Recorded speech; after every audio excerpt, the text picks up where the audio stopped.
All right, we are back live. Union of the Unwanted. Got a whole bunch of people here today. Charlie, I mean, what do you got to say about all this? We're going to get deep into the occult. We're going to get into some real fascinating stuff. This is a topic I have a limited knowledge about, but I tell you what, I know the people that know the information. And so does Mike. So we're glad to have everybody on. We just opened up a Union of the Unwanted merchandise store. The link is in the description on YouTube. You can go check it out. There were so many people asking for it. We felt compelled to do it. It's great stuff. The quality of the shirts and products are really high. I've got one on right now, false flag shirt from my store. So you don't have Do we have any man thongs? We're working on them. Okay. We are working on the man thongs because everybody likes a good one. So anyway, let's go. We got everyone coming on. Sam's in the house. Sammy, how you feeling? How is everybody? We're good. Thanks for doing it, everyone. I don't know what Midnight Mike and Chris has told you, but this has been something we've been doing for a little while, and it's had a lot of love and success. And as chaotic as it might seem, it's actually a lot more order. It's real simple. If you want to talk, you just either put your hand up or message Charlie, Mike, or myself, and we'll call on you. And it's just a general conversation, and we just go from there. And it's a lot of fun. And I've had most of you on my shows, and or you've been on mine, or Charlie's or Mike's show, and Ricky, who's normally with us. And we'll just have a fun conversation. You know, the topic is the occult and all that stuff, and I can't wait. A big announcement: Bishop Larry Gators has blocked me on Twitter, which I don't know what I did, but I've been blocked by Bishop Larry Gators. So enjoy that. I mean, who is Bishop Larry Gators? He's this guy that calls himself a bishop, and he's super entertaining, but for some reason he just blocked me. He's been on my show a bunch of times. He's a weirdo. He is a weirdo, but he's an entertaining weirdo, and that's coming from an entertaining weirdo. Okay, so I mean, but it's kind of interesting. I mean, you got to be. It's like different. It's like there's sane weirdos and there's insane weirdos. You know? Yeah. He's like he's just he's super weird. And I had him on my show, and like the day after, he was talking shit about me. I'm like, yo, I've never had a guest come on my show and then talk shit about me the day after. But yeah, he's nobody to worry about. So, yeah, I agree, dude. It was just funny. It was like Johnny was so pissed, and then he's like, he blocked me. I'm like, what? And I went to him, he blocked me and everybody on the show. I'm like, damn. So I don't know how you guys want to kick this off and get it started, but a topic. But I guess we can just get into it and go. And I got an idea for a topic, since we're talking about the occult. And here in the United States, last night we had the Meghan Markle. Hold on, do you want to start right now? Ooh. Yeah, we're on. We're live, big time. Yeah, you're late. Can you dig it? And welcome to to the Union of the Unwanted, bringing all the cool kids together. So go on, Charlie. Sorry about that. We had the royals. You know, the royal interview, the Henry and Meghan. And I felt like it was a kind of maybe a wake-up call for a lot of the normie people in the U.S. to go, hey, wait, maybe there's something wrong with the royal family. There might be, you know, I'm not saying that everything they said was right or accurate, but there might be some question marks here, right? You guys, and we've got a team here that has dissected the deep meaning, the royals, the hidden symbolism in all of this. Why don't we start there? Why don't we start with what's going on in the UK with the royal family and what they've been imposing on the rest of the world for what seems like generations? That it's so bizarre, and yet they have this perfect cover with a seemingly sweet little old lady who just kind of wanders around, and everyone says, "Oh, she's the queen, isn't that cute?" But there's a darkness there, is there not? Yeah, and anybody can jump in anytime they want and talk about. But yeah, I mean, like, there's so much going on with the royals. Everything about them is dark. Their history's dark. They literally brag about being, you know, related to Val the Impaler. I mean, it's just it starts at creepy and just gets creepier. Did anyone forget about the the group of kids that went missing, and then they ended up getting sued, and there's a warrant out for their arrest right now. Yeah, in Canada in the 60s, right? Or Yeah. how somebody went to basically arrest them on that warrant. They grabbed him and threw him in a hospital, and he's never been seen since. So, Yep. yeah, I mean, it comes to everything, all the symbolism. You know, for me, man, the big thing was, you know, their symbolism will be their downfall. And that's not really a cute thing, but more about the symbolism and everything. And, you know, Chris Knowles was on my show before, and he really talked a lot about, you know, something I really wanted to get in, which was like, we're going through a lot of this Me Too and I'll Go and the Demon Star. Can you get into that, Chris? Because, man, that really blew my mind. Well, that's an entire conversation. I mean, something I've been looking at, trying to figure out what the Eye of Horus is, you know, because we've seen this for years, you know, we've seen this kind of thing and, you know, this kind of thing and, you know, all this kind of symbolism. So what I've done, you know, what I did is that I kind of looked at, you know, I broke down all the symbolism and realized that it's all stellar symbolism, and that the Eye of Horus, as it's known, is Algol, the demon star, which is in the constellation of Perseus.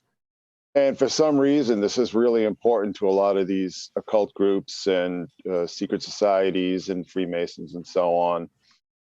You know, like the character Ra's al Ghul in the Batman movies. I mean, that's where the name Algol comes from. The star Algol comes from Ra's al Ghul, which is the demon's head.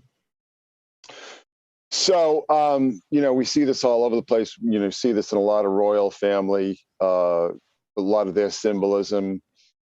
You know, the thing that really strikes me as funny, though, is that I call Prince Harry the bastard ginger, or the ginger bastard, which I mean, because it's so clear that his father is, at least clear to me, his father is Major Harry Hewitt, who had an affair around the time of Harry's conception, and you know, is a ginger, and looks very much like Harry. And then I think this whole thing with Meghan name means pearl, and pearl's something I've been looking at a lot. You know, symbolism of pearls. I think that whole marriage was a huge. It was either a huge publicity stunt, or it was some kind of sting operation to get Harry out of the royal family, get him out of the line of succession, and it could have actually been both. Queen Elizabeth, who I call Queen a Lizard Beast, she's an extremely canny and clever and conniving woman who's generally, I think, is grossly underestimated as far as the power that she wields and that the influence that she has. So I think that this whole thing, I don't know if it's actually going to hurt the royals. I think it's just going to add to their mystique. You know, people sort of love, like, you know, these worldwide villains, which, you know, you can certainly argue the Windsors are. And I think it's just going to grow their power, to be honest with you. I think that, you know, Harry and Meghan would have had an unfortunate skiing accident had they not been able to be manipulated enough or well enough. So I'm actually, you know, I'm really cynical about this whole thing. And, you know, just the fact that Oprah's involved. I mean, Oprah, you name a mass child sex trafficker who's not involved with Oprah in some way or some fashion, you know, the most recent being John of Brazil. So I think this is all orchestrated. I think that this is all being, you know, presented to reach certain goals. And, you know, just don't be surprised if Harry and Meghan, you know, meet an unfortunate end in the near future, I would say. We had a couple people. Mark, would you like to go? Then we'll go Mika. To Mike. Yeah, I just wanted to start really quick by saying that, you know, so often when we get into the occult, we're quick to get into the extremes. But let's not forget that occult, esoteric, these words just mean hidden. So when we're talking about these subjects, it's important to remember that, you know, it's not limited to demon possession. It's not limited to these extremes that the Christian right so often kind of calls the occult. I think we have to remember that King James, the guy who wrote the Bible, he was also writing a book called Demonology. He was extremely fascinated with this stuff. And I think there you can look to see where we see this split. You know, we see more and more materialism after this King James Bible was written, because they stripped out a lot of the occult esoteric stuff that was in there. And sure enough, that's in the UK, right? King James, we're talking about the royal family again. So when we're talking about the occult, the royal family often comes up because they are at the pinnacle of society. They've used all these tools like occult processes, divination, encounters with entities. These things are all tools that they've used to get to this level. And, you know, I don't think we would be where we are without secret societies. I think it's a mixed bag. They've played good and bad roles throughout history, but I'll stop there and let Micah take over. Micah. Appreciate it. What I want to do is I want to intermittently just jump into you guys and just show you a couple of hand symbols, and basically tell you like where they come from, because the truth of the matter is that these hand symbols that everyone's scared of, like this, all this kind of stuff, it all actually comes from a good place. It's just been perverted. For instance, this one, okay, the Jay-Z Rock Nation, where you sometimes see it over the eye, or you see it like this. You guys have seen this symbol before, right? Live long and prosper. Bro. Right. Well, this actually comes from this symbol. And what this was an ancient Hebrew Kohanim priest. It's called the benediction. And this is what they used to put on the congregation in temple in order to bless them and purify them. So Jay-Z just co-opted it and made it this, but originally it comes from this, you know, and all these different kinds of things like this, for example. If you take this is supposed to be 666 or the white power sign or whatever. That's just the psyop on the psyop. If you take this and you invert it like this, okay, which is where it comes from, that's basically the Buddhist Om. It's the lotus position in meditation. So that's basically where it comes from. So I'm just going to jump in once in a while and dude, that is almost everything they're doing. Like, yeah. You know, the conspiracy theorists go nuts when they see the spiral. That's just right. That's just the Hindu sign for the universe, and they just do it over and over and over again. Mm-hmm. So all the good things are bad. I mean, the swastika is the Hindu symbol for peace. It just, I mean, they are, what is up is really down, which is kind of what, you know, we've been getting into on Tinfoil Hat, is like they're kind of erasing our history, so we don't know who we are and where we come from. Michael, would you like to go? Well, Sam, real quick, I'm sorry, I don't mean to like break up the cipher or anything, but the swastika actually goes further back from the Hindus. It's actually astrotheology, which I talked to a little bit on your show when I was on with you. If you take the Big Dipper and you take a picture of it at the solstices and the equinox and you put it together, you get the swastika. That's where it comes from. It's been known thousands of years. Yep, that's what they do, man. They take pure and they flip it. Mike, would you like to go? Yeah, definitely. Well, first off, this is Mike Wan at Susquehanna Alchemy, and I want to just say I'm happy to be here. There are a lot of people here who have listened to, and so this is a real treat for me. And I want to just jump right into, like, you know, I mean, this is just my perspective, but like, you know, the Prince on Oprah, like it's their story. Like, I mean, I agree with Chris in the fact that like there's more to like whatever the prince, like, you know, the red-haired prince, like he's got like some role. To what degree, I don't know, but he's definitely not part of like that inner circle. But when he goes on Oprah, like, you know, that's part of the theater, and the theater is always magic. I mean, the whole thing is magic. I remember, like, what was it, a couple of years ago, there were like pictures of like people like hanging out of the windows of like one of their like country estates, like that in their like the national newspapers. Like, they want us to know this, like, for whatever reason. I mean, I think that's part of like the hypnosis or the rubbing the nose in it, but like that's part of like whatever's going on. Queen Elizabeth II, she is in harmony with Queen Elizabeth I.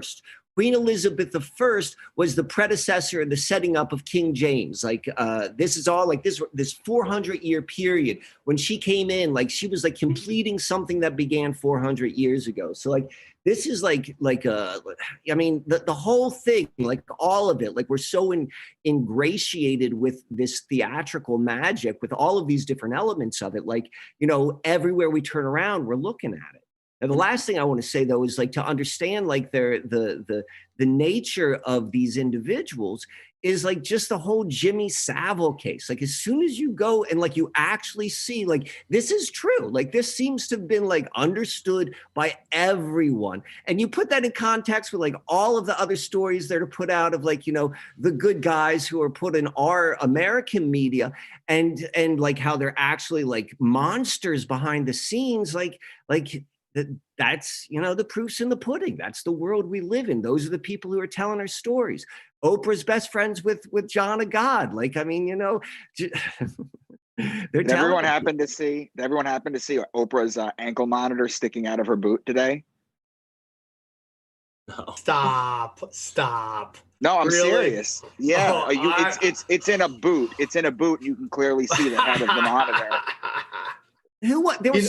There was someone else this week. I think it was Romney, but someone on that level who just was initiated into the Black Eye Club. Yeah.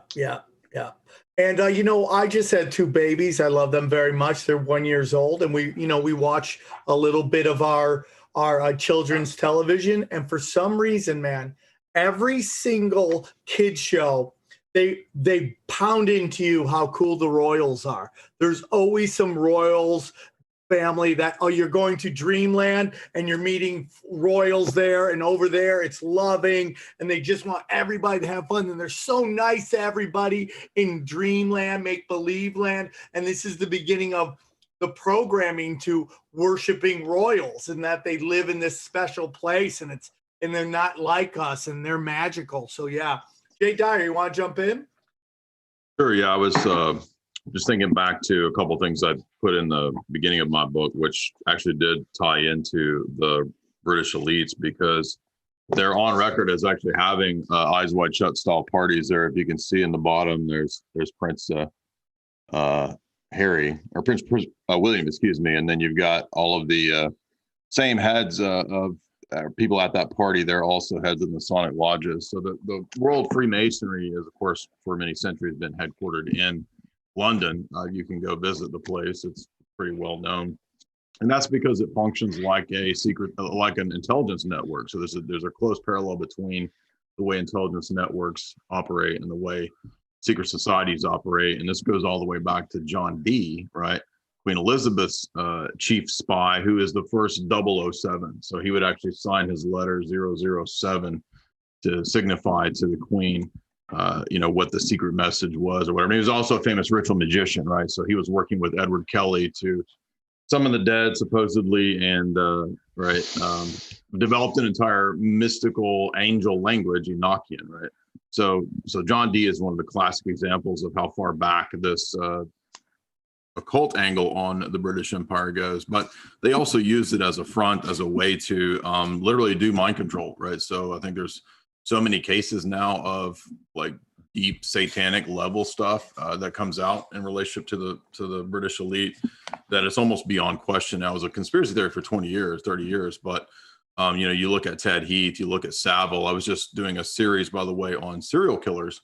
And so I've done a deep dive on the serial killers. And in many cases, we find that there's not only connections between them, but connections to very high level people, military intelligence. So they seem to function like hit squads in many cases. One clear example, somebody mentioned Savile, the Yorkshire Ripper, one of the bodies was found in Savile's backyard.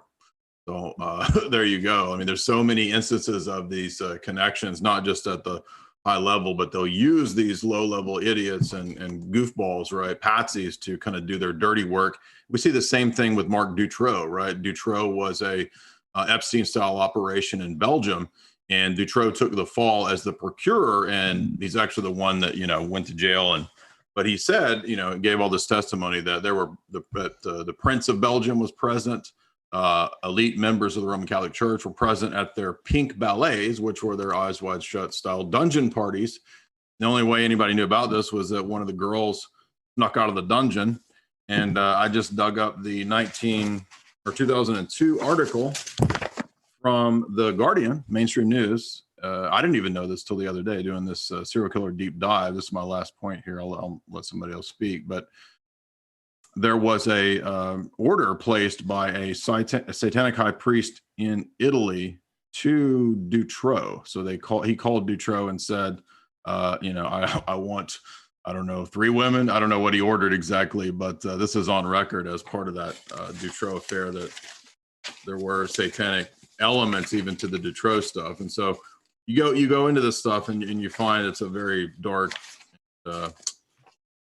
demonic realm that we can go into with the British elites for sure. Yeah, absolutely. I mean, those who don't know me, Mark Palmer, my family thinks I'm crazy. I did an episode on Sam's show about Aleister Crowley, and we got into how Aleister Crowley was raised in this aristocracy in England. He was very privileged. He had the opportunity to go, mountaineering in his early life, and that kind of gave him this spiritual perspective that then devolved into, pedophilia and all these different satanic seeming rituals. It's fraught within these communities, and especially England, France, Spain, Italy. These countries are very classist, and amongst the higher classes, they breed this kind of banality where they have the freedom to get into these strange interests. And I think it's integral to how they've gotten to where they are. Like Michael said earlier, with the theater of things, I think theater is a big part of it. Now we see it with the mass media, but before they had television, they were using plays and books and all these different forms of early propaganda to create these narratives that have evolved into what Sam was saying, royals on kids shows. But Ken, you raised your hand. You got something to say, pal? No, Oddman's next, real quick, and then we'll go through Oddman. You had something you wanted to add?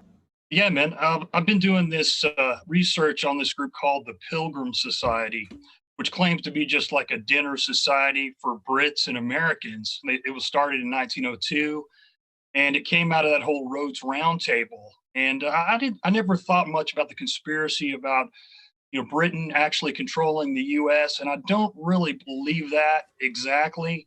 But I tell you what, man, the more I dive into these pilgrims, it's the who's who of everybody who came out of the Rhodes Roundtable.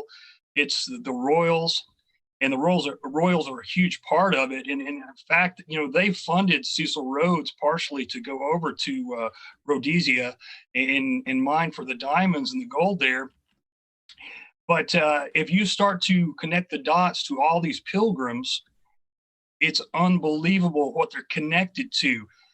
They were started that long ago, but there's this one guy, Lord Pirbright, who married one of the Rothschilds. She died young, and he inherited her fortune. Well, there's the Pirbright Institute, and this is how they relate to today's everything that's going on today. The Pirbright Institute makes vaccines, and Bill Gates is invested in the Pirbright Institute. And I'm telling you, man, the royals, they own so much property, it's just unbelievable. So the more you really follow the dots, connect the dots, it leads back to the royal family. And I'm talking about high finance, the medical, vaccines, and all kinds of things with healthcare and whatnot. And so I think that the royals are way more powerful, I think, than I ever thought. I thought they were just political theater, but there's definitely something, because they're so close to the Rothschilds, you can't really separate the two. And would you like to go? Yeah, I was just going to point out the issue of being connected and well off comes into play quite often. You mentioned Aleister Crowley, and it's the same situation with Helena Petrovna Blavatsky and Manly P. Hall, is that these people were well funded enough that they didn't have to bother with living, real lives, go to work and do this kind of thing. They were able to pursue their esoteric proclivities and travel the world gathering quote unquote wisdom. And there's something to be said for 100%. that. Now, in Crowley, what I find interesting is you get this typical satanic inversion of the concept that vice is actually virtue. So his view was that he would commit as many sins as possible because he considered those to be virtuous. And just in typical satanic style of calling good evil and evil good, right? Like the Bible tells us, putting bitter for sweet and sweet for bitter.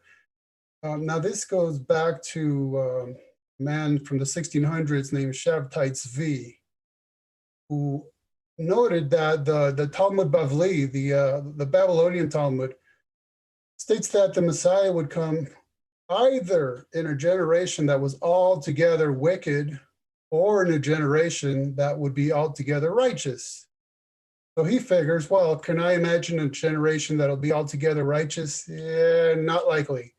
But how about a generation that's altogether wicked? That seemed more likely to him. So he figured, I'm going to start gathering a following and encourage them to commit as many sins as humanly possible, or the twisted motivation that would cause the Messiah to come. That was the year 1666 too, by the way. Go figure. Nice. So, I mean, you have this concept of, you know, it's okay that we're committing all kinds of sins and teaching people to do so because we're so deluded, right? That we have a concept that this is going to bring about salvation. And this is sort of the psychological and spiritual Band-Aid that these people have to place over their souls to do these horrendous things and delude themselves into thinking that we have ethically acceptable reasons for doing so. That's how bad it is, the deception. One thing I that for sure you start to notice with a lot of these cultural icons is how many of them are trust fund kids.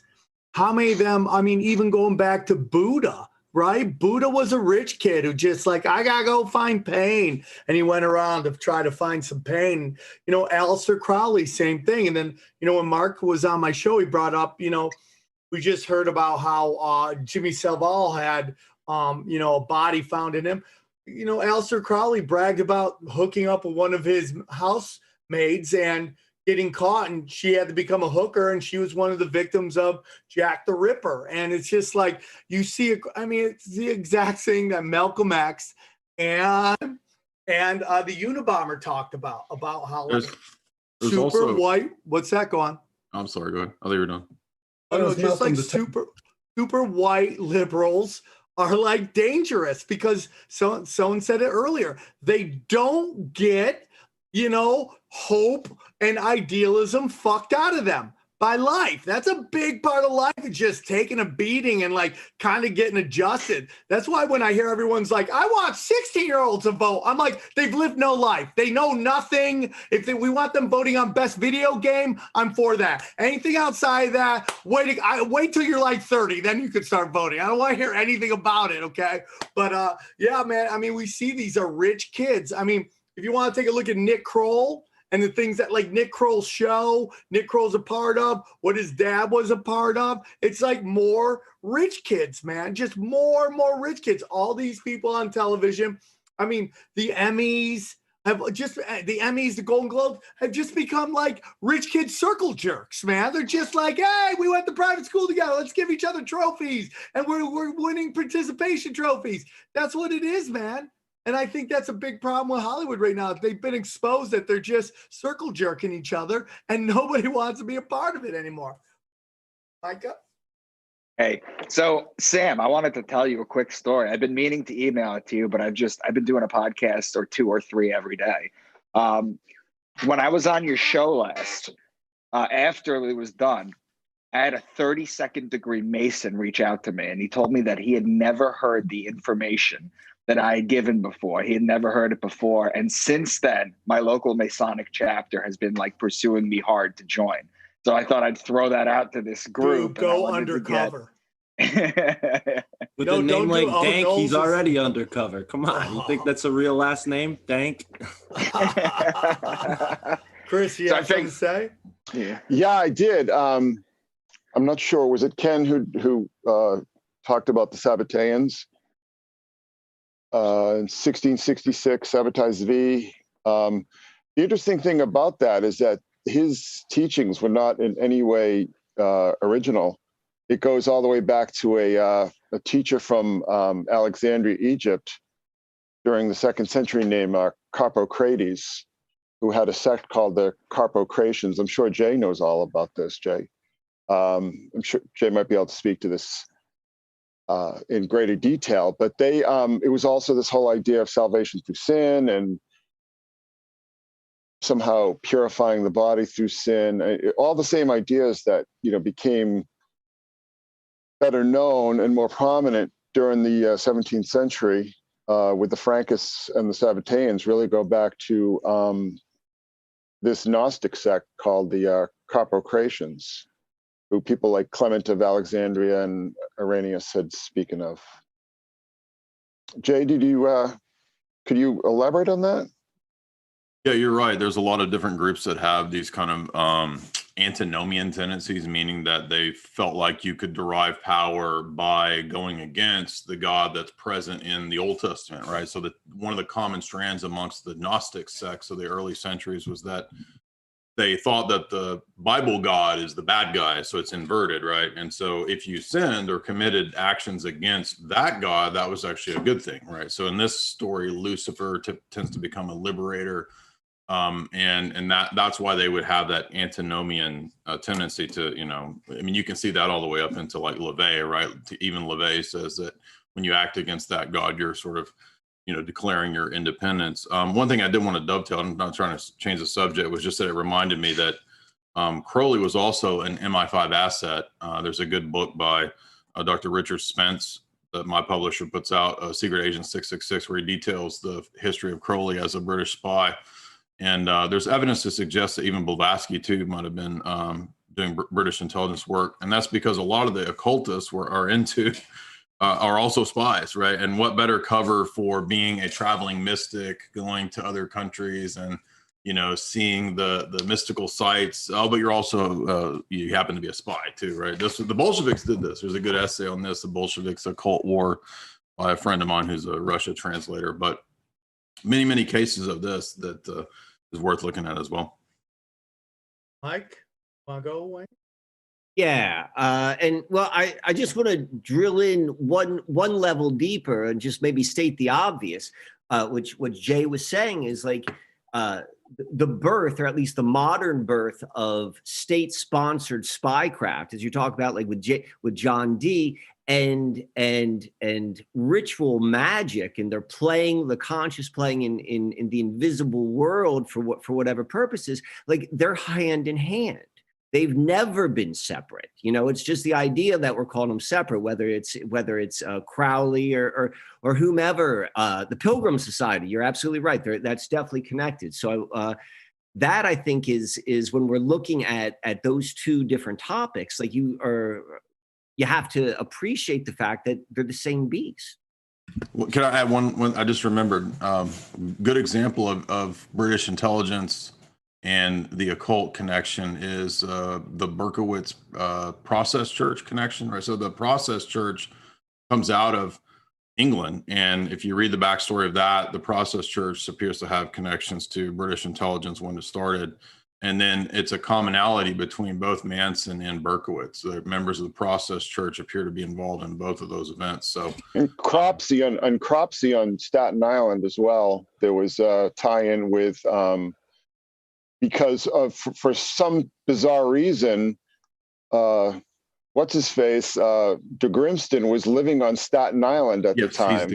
That guy got around. See, I did some writing on that, and I wrote about this in my recent book, The Endless American Midnight, because I'd looked at the process, and what they really struck me very strongly as, and this is just purely opinion for legal reasons, but I just saw them as a drug running front, because they spent time in like the Bahamas and the Gulf of Mexico and Louisiana, and just like all these sort of like hot spots for smuggling. And then they have an office in Mayfair, and then they have churches in very ritzy upper crust neighborhoods in San Francisco and Los Angeles and Boston, in the Back Bay in Boston. And these people had a lot of money behind them, and they just popped up out of nowhere. And all of a sudden, they're publishing magazines and have a movie theater.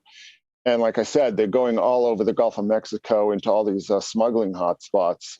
So I think that, there's a, this is something else that Jay can speak to with greater authority than myself, but there's a tremendous crossover between these occult groups, intelligence, and drug rings, drug smuggling. The British used to control those drug rings, so that's exactly right. Well, and let's not forget it was fashionable in that time to be in intelligence if you were of a certain status, right? And that's how intelligence operated, because these notable people were the type of people you were gathering intelligence from. So naturally, if you were going to these wealthy parties and in these wealthy circles, you might get recruited. And as intelligence evolved to be more reliant on technology, we're seeing more propaganda and the gathering of our private information in our own homes and pockets, but and less of this interaction with the wealthy, unless you look in like the entertainment industry. So it's kind of evolved from that, where people were just traveling around, this kind of 19th century, around the world in 28 days type thing. Not for sure, Micah, before I bring you, for me, man, it's like I get a lot, there's always this, part of the conspiracy community that always wants to blame it. Oh, Jews. And for me, I always push back against that, because I'm always like the real power structure for me is the occults. The occultics, and they get us all to fight with each other. I mean, if you take a look at the Nazis, they were deep into the occult. And who did they blame all the problems on? The Jews. And I think that is the exact same thing going on right now. If you take a look at Jeffrey Epstein, everybody pushes this, oh, he's Mossad, he's this, he's that. Well, Mossad to me is just like CIA and just like MI6. And I just think they're an extension of the Jesuits, which is part of the Roman Catholic Church, which is deep into the occult, man. And these guys who walk, I always say that these people walk around with these, Judaism, Christianity, Muslim, they walk around with that mask on so they can walk amongst us, because they couldn't come out and just say, hey, man, I'm into dark arts occult that, involves pedophilia and child sex trafficking. Take a look at the Woody Allen doc that's going on right now. There was a concerted effort to protect that guy at all cost, to destroy the woman making the accusations, to have therapists whose job it is to protect kids, to basically call the child a liar. That is I always say this, man. It's like, you want to know who runs Hollywood? Pedophiles, man. And that is dark arts occult, man. And I think that is the center of real power. It's not a born-in group. It's something you choose to be a part of. And that's kind of my opinion. Mika? Yeah. Sharon Tate's husband, Polanski, right? You remember when there was that huge uproar to protect him a few years ago? But to bring things back to what we were talking about of people in high power, have you guys ever read a book that talked about how Ben Franklin was actually a British asset? Yeah. Hellfire Club. That, right? The Hellfire Club. Yeah. Yeah, you can get into that. Abraham Lincoln was a Rothschild. There's a discussion. Hitler was a Rothschild. And those, you can get into the whole thing about, Khazarians and the dark arts of the Saturn worship. That's everywhere. I think that's one of the biggest things I discovered, how you see Saturn worship everywhere, just dark arts occult stuff all over the place. Go ahead, Ryan. Oh, is that you, Joe? Sorry, guys. All right. Yeah, I wanted to make a couple of comments. I made some notes here. And first of all, I wanted to say that it's really great to talk with you guys. I've listened to some of you before. I want to note on the subject of Nazism and the question of Jews. I don't think that is a subject that can be written off one way or another as being a matter of simply hating Jews or simply defending that the Nazis had a reason to hate Jews or didn't have a reason to hate Jews. I think that's a way simplified version of events. if you read about that period of history, the German government, I think one of the biggest problems was their interactions with the British. And the German military, the German economy was so powerful and so strong at one point that after World War II, when it was decimated throughout the Weimar years, which were just years of cultural depravity and what essentially was Marxism and the filtering over of the Bolshevik Revolution into Germany, Hitler came to power and tried to restructure the German government. And they did so without a lot of financing from big banks. And the threat that the German military and economy posed to the rest of the world, especially to Britain, caused a lot of course, issue with the British government. So the British government, and there's a long, long story here, but the British government, and even Winston Churchill himself said that the war was not fought against Nazism, it was fought against the German people and German industrialization. And I think that if we get to the root core of all wars, as I'm sure most of you know, it has to do with money. And it has to do with big banks. And today we know those big banks as the World Bank or the International Monetary Fund. And I think it's really the money changers at the end of the day, those tentacles that reach into every single country, small and large alike, that have most of the control over all the aspects of our life in ways that we don't even really think about anymore. We don't typically think about banking as much as we did when we heard about ending the Fed and all of these anti-bank movements.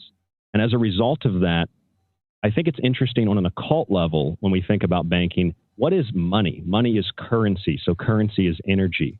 And when we use our energy to acquire currency, and we take that currency and we plug it into entertainment, whether that's music videos, television, movies, that energy feeds the sigils that are placed in those movies and placed in that entertainment. It also feeds those things that we invest our time and energy in. That could be politics or something of that nature. And the entire world, when you begin to look at it from this point of view, becomes magical and becomes what we call a cult.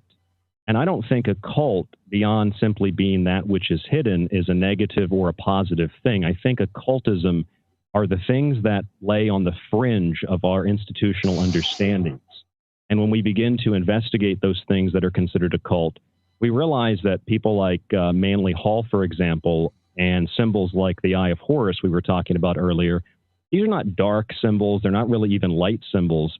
They're symbols like any other symbol that when somebody uses the symbol, they have an intention in using that symbol. Others have a perception of that symbol. And those who use it for nefarious purposes understand how to manipulate that energy. And so I think we need to be careful when we simply write off or we simply accept something based on a term or based on an association, because I think whether you call it Satanism or not, that feeds dark forces and that feeds things that even if they're light, we fully don't understand them. So I think we need to be careful throwing words around like that. And I think that in order to understand the essence of what we're trying to understand collectively here, there's a lot of great minds in this conversation. I think we need to do so with a little more caution and a little more structured analysis rather than simply using a lot of buzzwords because it sounds good and it gets media attention in the world of what we do. Okay, I understand what you're saying. Here's my problem with it. What you're saying right now is it's very much analytical looking at it. But the truth of the matter is when you look at somebody like Jeffrey Epstein, there was symbolism all over the place. And whether that symbol is good or bad, the person using it is doing dark art shit. So we could sit around and talk about what the British were doing and what wasn't going on. But we all know that the Nazis were deep into the occult. And they used the Jews as the bad guy. And that's what we're talking about. So it's very easy to be analytical about it. But it's like, that's just the truth. Whether the symbol is bad or not, it's who's wielding the symbol that is the problem. And they did, in fact, wield it. They made everybody think the Jews were up to no good, when there was actually a lot more being done. That's not why they did it. If you actually read Mein Kampf, they didn't say it was because the Jews were this evil group. They did it because the Jewish people who were in Germany at the time, most of them were illegal immigrants and refused to assimilate to the German culture. And so these people who were mostly invested in medicine and businesses and law were seen as an alien influence that refused to assimilate. Therefore, they were a threat to the German economy and to the German people who had lost their jobs after the First World War and into the Weimar years. I understand what you're saying, cultural but depravity. that's how are you looking at this, right? I mean, like, we if can a tree take it- falls on somebody, is it the tree's fault or the guy who tried to cut down the tree? It's just like that's a very analytical way of looking at something.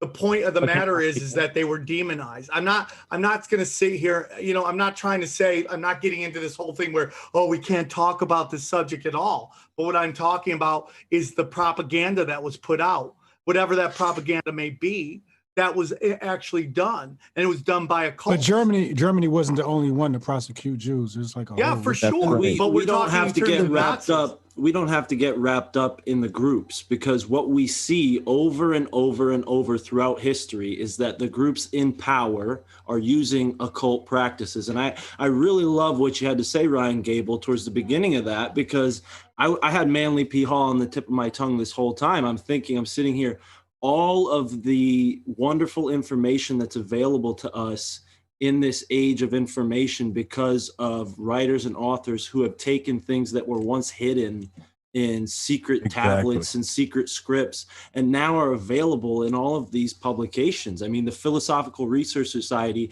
sure, it's a secret society, but it's not, killing babies. So we have to remember that not all secret societies are engaging in child sex trafficking. And when we use the term occult, we're not just talking about the evil side of it, because there are many, many beneficial things that have gotten lumped into this thing called occult. So let's not use the word occult. Let's use the word esoteric, because the word esoteric and the word occult are interchangeable, right? So there's reason to get they're different. Yeah, I wouldn't say they're synonymous. They're different, but I'm a practicing occultist. So maybe to me, maybe to you guys, I'm the enemy, right?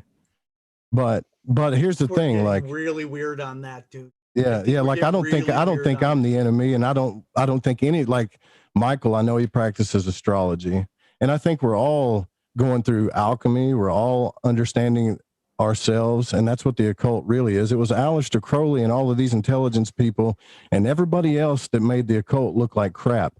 The pedophiles, the people that use blood magic, the people that do all these different things that keep us from understanding who we really are as individuals. That is where the power is, right? That's one. So, I mean, I was initiated into Freemasonry. I went through the grades of Freemasonry in the South of all places, in the Albert Pike Temple. I saw what was happening. I got out of it. I was initiated into the Golden Dawn. I went through the Rosicrucian stages of learning all about the elements, learning all about the sexual forces, learning all about this stuff. And then I see what happened. It's all politics. It's all power at the top of this stuff. And that's all they do with it. That's why they create these groups, so they can structure a power system to influence everybody else. That's what it's all about. Aleister Crowley gave occultism the worst name, and that ripple effect hasn't stopped today, and it's gotten worse. And think about it from the intelligence angle again. When you had the flower power movement of the 60s, it was a counterintelligence operation, and it was all about creating passive resistance to warfare and other things, drugs, sex, alcohol. That was the prominent component of these sex cults and these whatever you want to call them that we've been talking about this evening, you guys have been discussing. However, that is a very similar thing in terms of the intelligence agencies that we saw, and I know this has become kind of popular today, referenced during and after the Bolshevik Revolution in Russia and into the early 20s in Germany, when the Freikorps rose up and slayed, it's basically, they slayed the communist uprising in Germany. They had an operation in Russia called Operation Trust, and it was a counterintelligence operation to find those people who refused to participate in the communist revolution, in the new communist government, in the new normal. And of course, people have related that to the 17th letter of the alphabet crap, as far as I'm concerned today, which has acted in a similar way, telling people that you should trust the plan, Operation Trust, and telling people that there's going to be mass arrests. And it turns out there were mass arrests. They were of the people that supported that letter of the alphabet. And it was all run by intelligence agencies, and it seems to have been also run by artificial intelligence. And there's a relationship to that quantum computing, the Q quantum computer of IBM and others, and the Central Intelligence Agency and David Petraeus. They talked about it at a conference called InQtel a couple of years ago. So when you put all that together and you see the intelligence agencies' involvement in these counterintelligence operations, I'm saying that occultism and mysticism and esotericism have likewise been hijacked. And the people that look at it and are terrified of it, yes, there's a meaning there that is very occult because the dark stuff draws dark people to it, and then it brings them to the light. However, what happens when we have occultism and esotericism and mysticism spoken about the way we do today, it demeans and degrades those wonderful, beautiful, enlightening things that are written about in the works of people like Manly Hall. And all I'm suggesting is we need to take a more balanced approach to it, because when we are so easily dismissing of those topics, those subjects, those authors, and those esoteric writings, what ends up happening is we lose way more than we gain than by simply running around calling everybody a Satanist or a pedophile, which they absolutely do exist. And I want to make one more comment, and I'll pass the baton. I agree that Epstein and others were involved with tremendous amounts of what you might call esoteric symbolism. I've done, I don't know, half a dozen or more shows over the last couple of years on the secret teachings about Jeffrey Epstein personifying the mythological Minotaur. You look at his island, you have the Minotaur on the island in Crete, and you have these Athenian young children, young teenagers that were fed to the beast, to the monster. If you look at Epstein's Caribbean island, he has these little boxes and these little squiggly lines around his blue and white temple.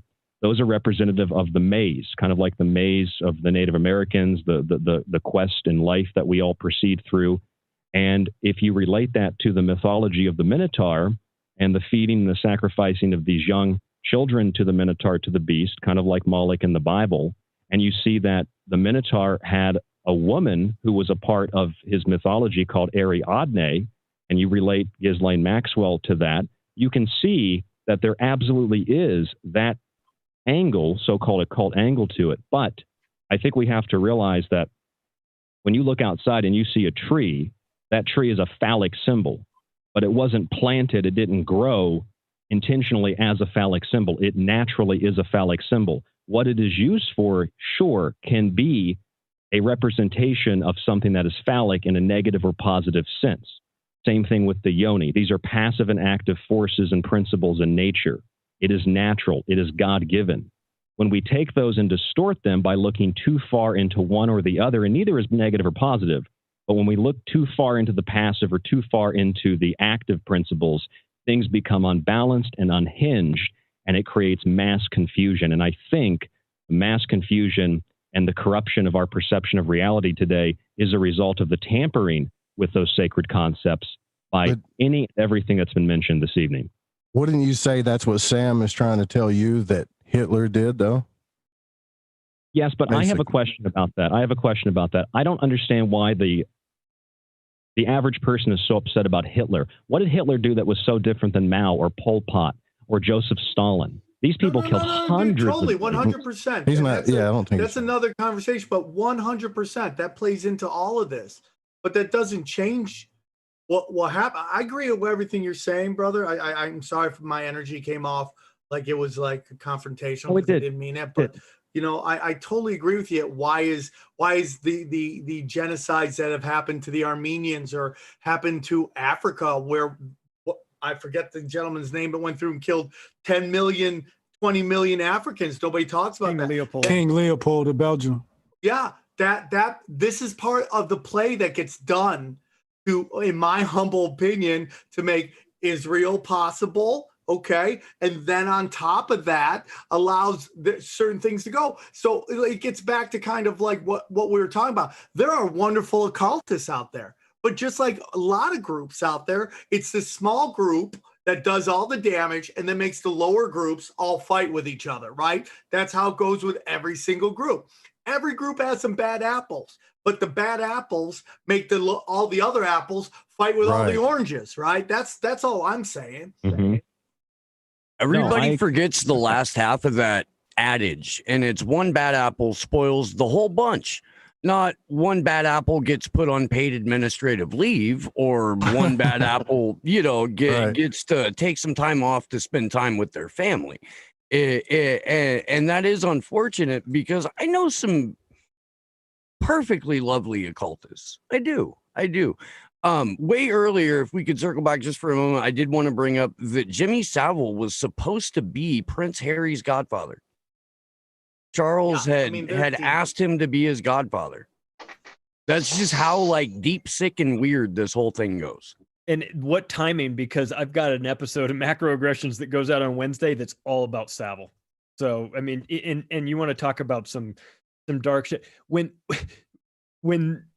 Prince Charles and Diana were having problems with their marriage, they brought in Jimmy Savile to work it out.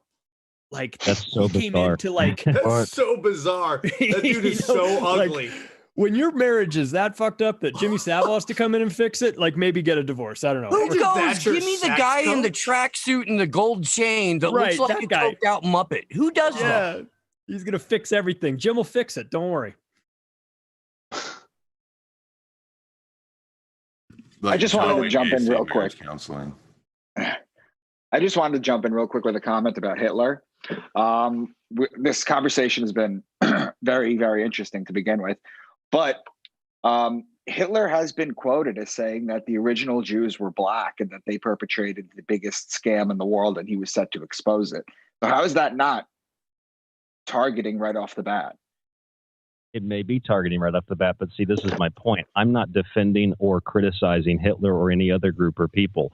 I'm simply asking, why is it that we use tools that I think words are tools. We use these tools as weapons to attack or to demean or to support certain belief systems and certain ideologies, collective or otherwise, simply because it sounds good or it sounds like it's, accurate, or it sounds, it sounds like it's like a buzzword. And when we know that this kind of terminology and discussion gets really, really good reviews and it gets good attention, and it needs these types of conversations need to be had.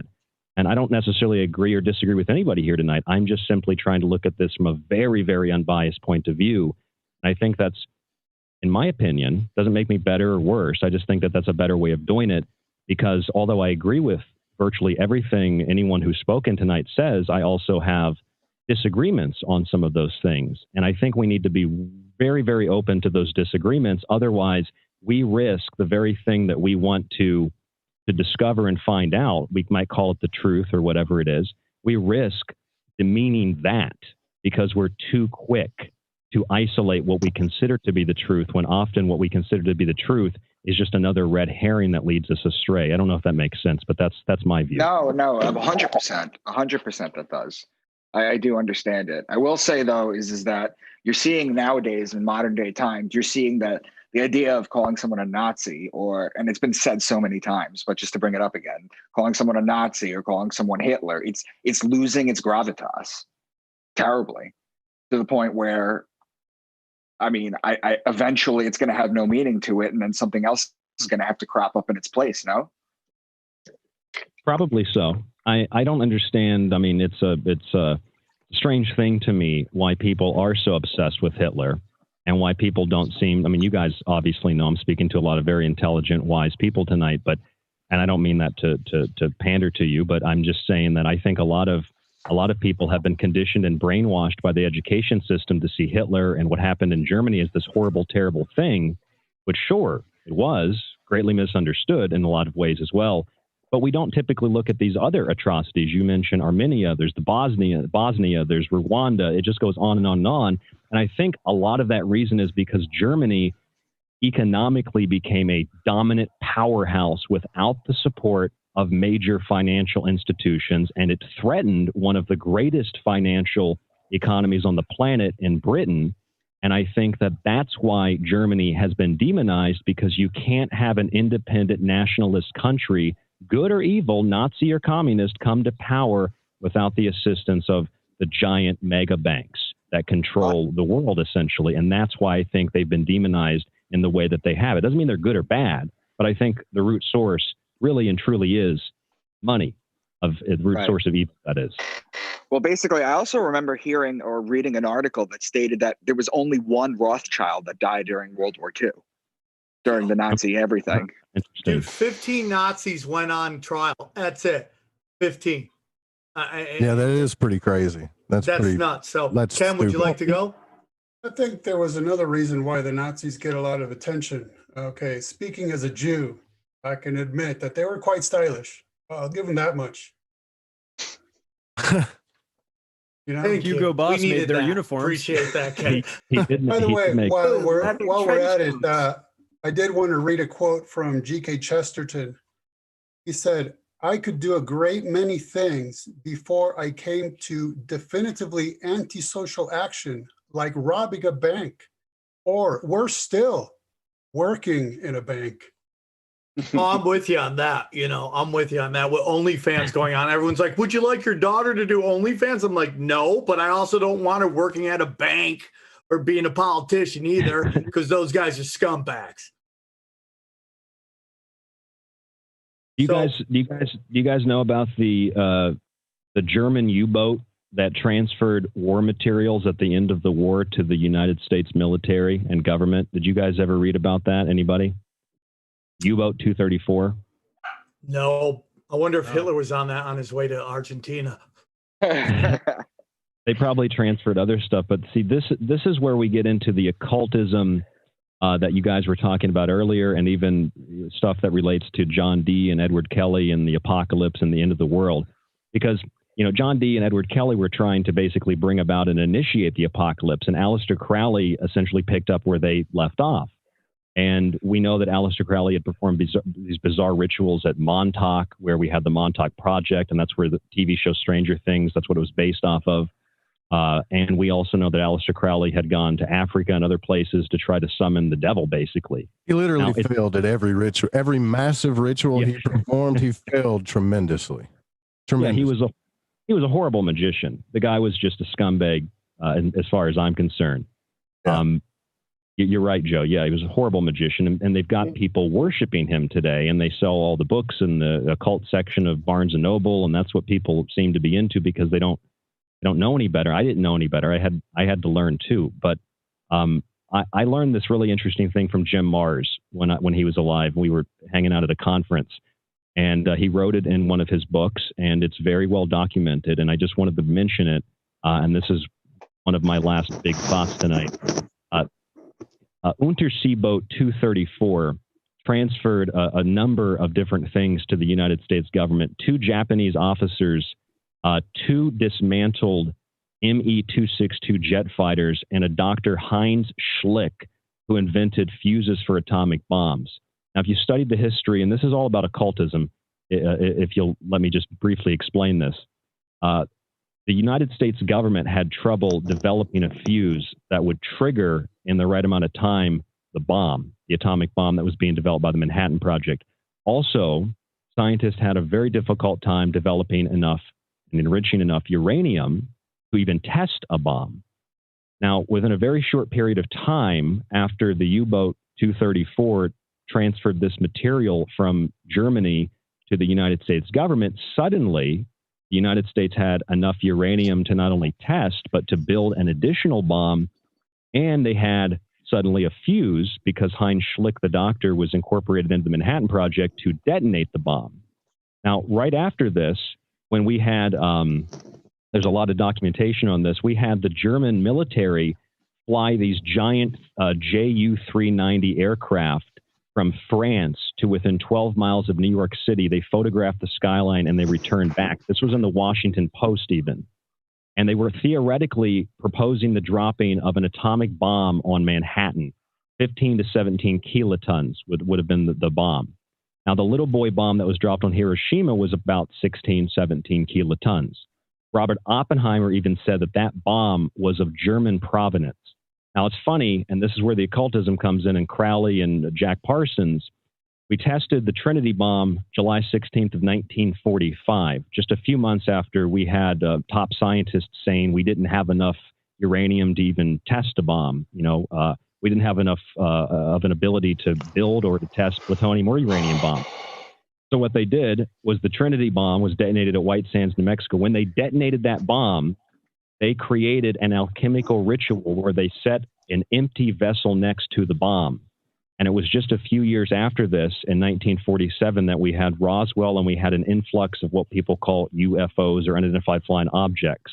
The U.S. government published a declassified memorandum 6751 the day after Roswell, and it talked about how these entities had entered our dimension, and it happened right after the detonating of this bomb. In other words, from Edward Kelly Edward Kelly to John D to Edward Kelly to Aleister Crowley, the usage of the magical formula and the usage of science has been used to instigate and to bring about the apocalypse. And I think we see that in every form of entertainment. And that, I think, is what we call Satanism, dark occultism, etc.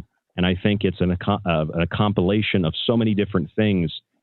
We have to take a step back and we have to analyze things in a more balanced and objective way, again, rather than throwing names and throwing words around that sound good. That's just my point of view.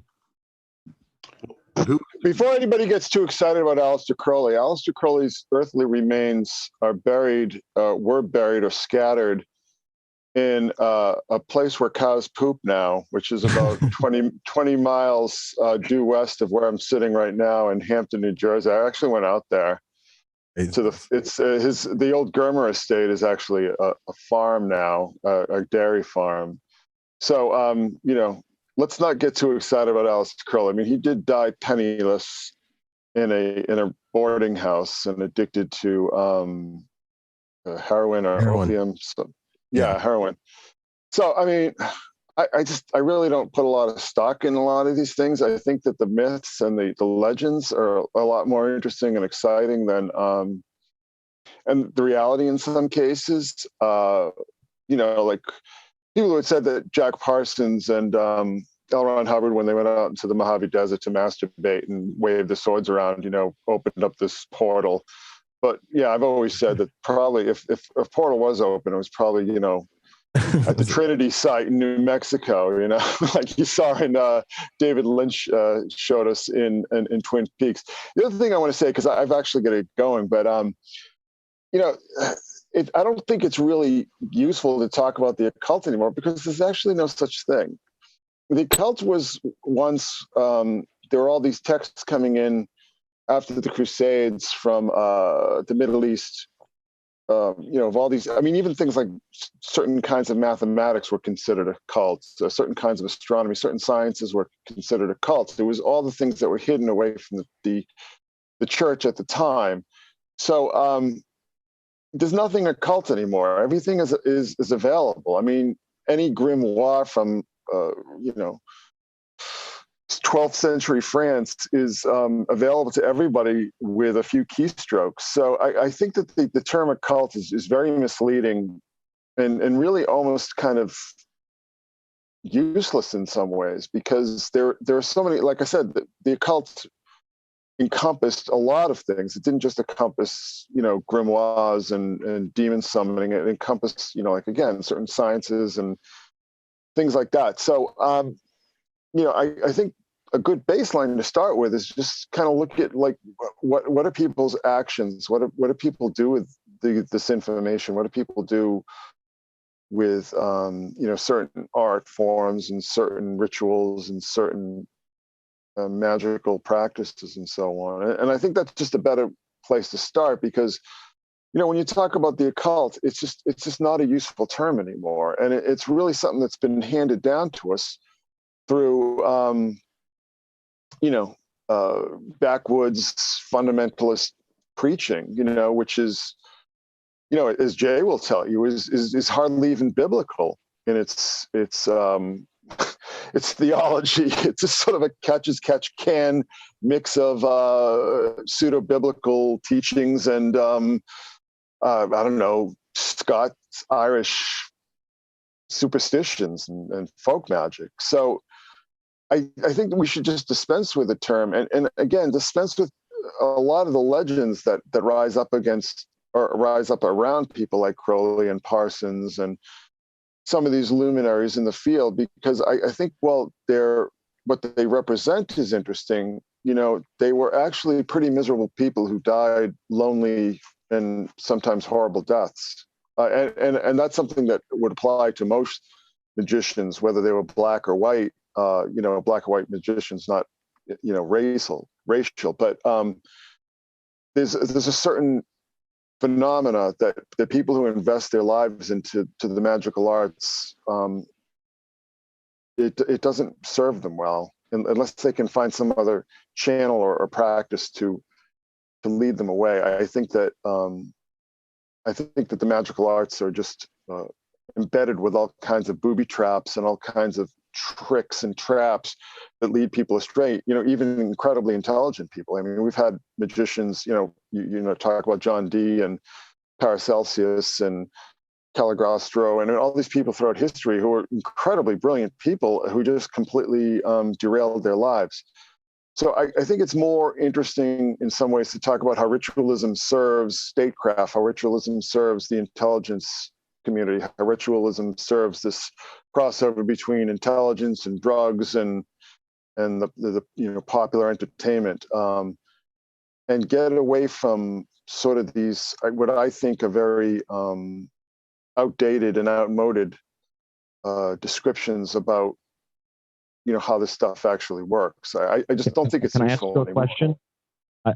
I agree with virtually everything that you said, but I'm just curious, do you think that means that in order for magic or magical practitioners to have some form of credibility lended to their name, that they have to die with some kind of wealth, to suggest that if you die with nothing, or if you die, a drug addict or something, that means your magical practices or your magical endeavors were useless and worthless? Isn't that kind of the point of philosophy, to basically die having nothing, to realize that the point in life is not to acquire items?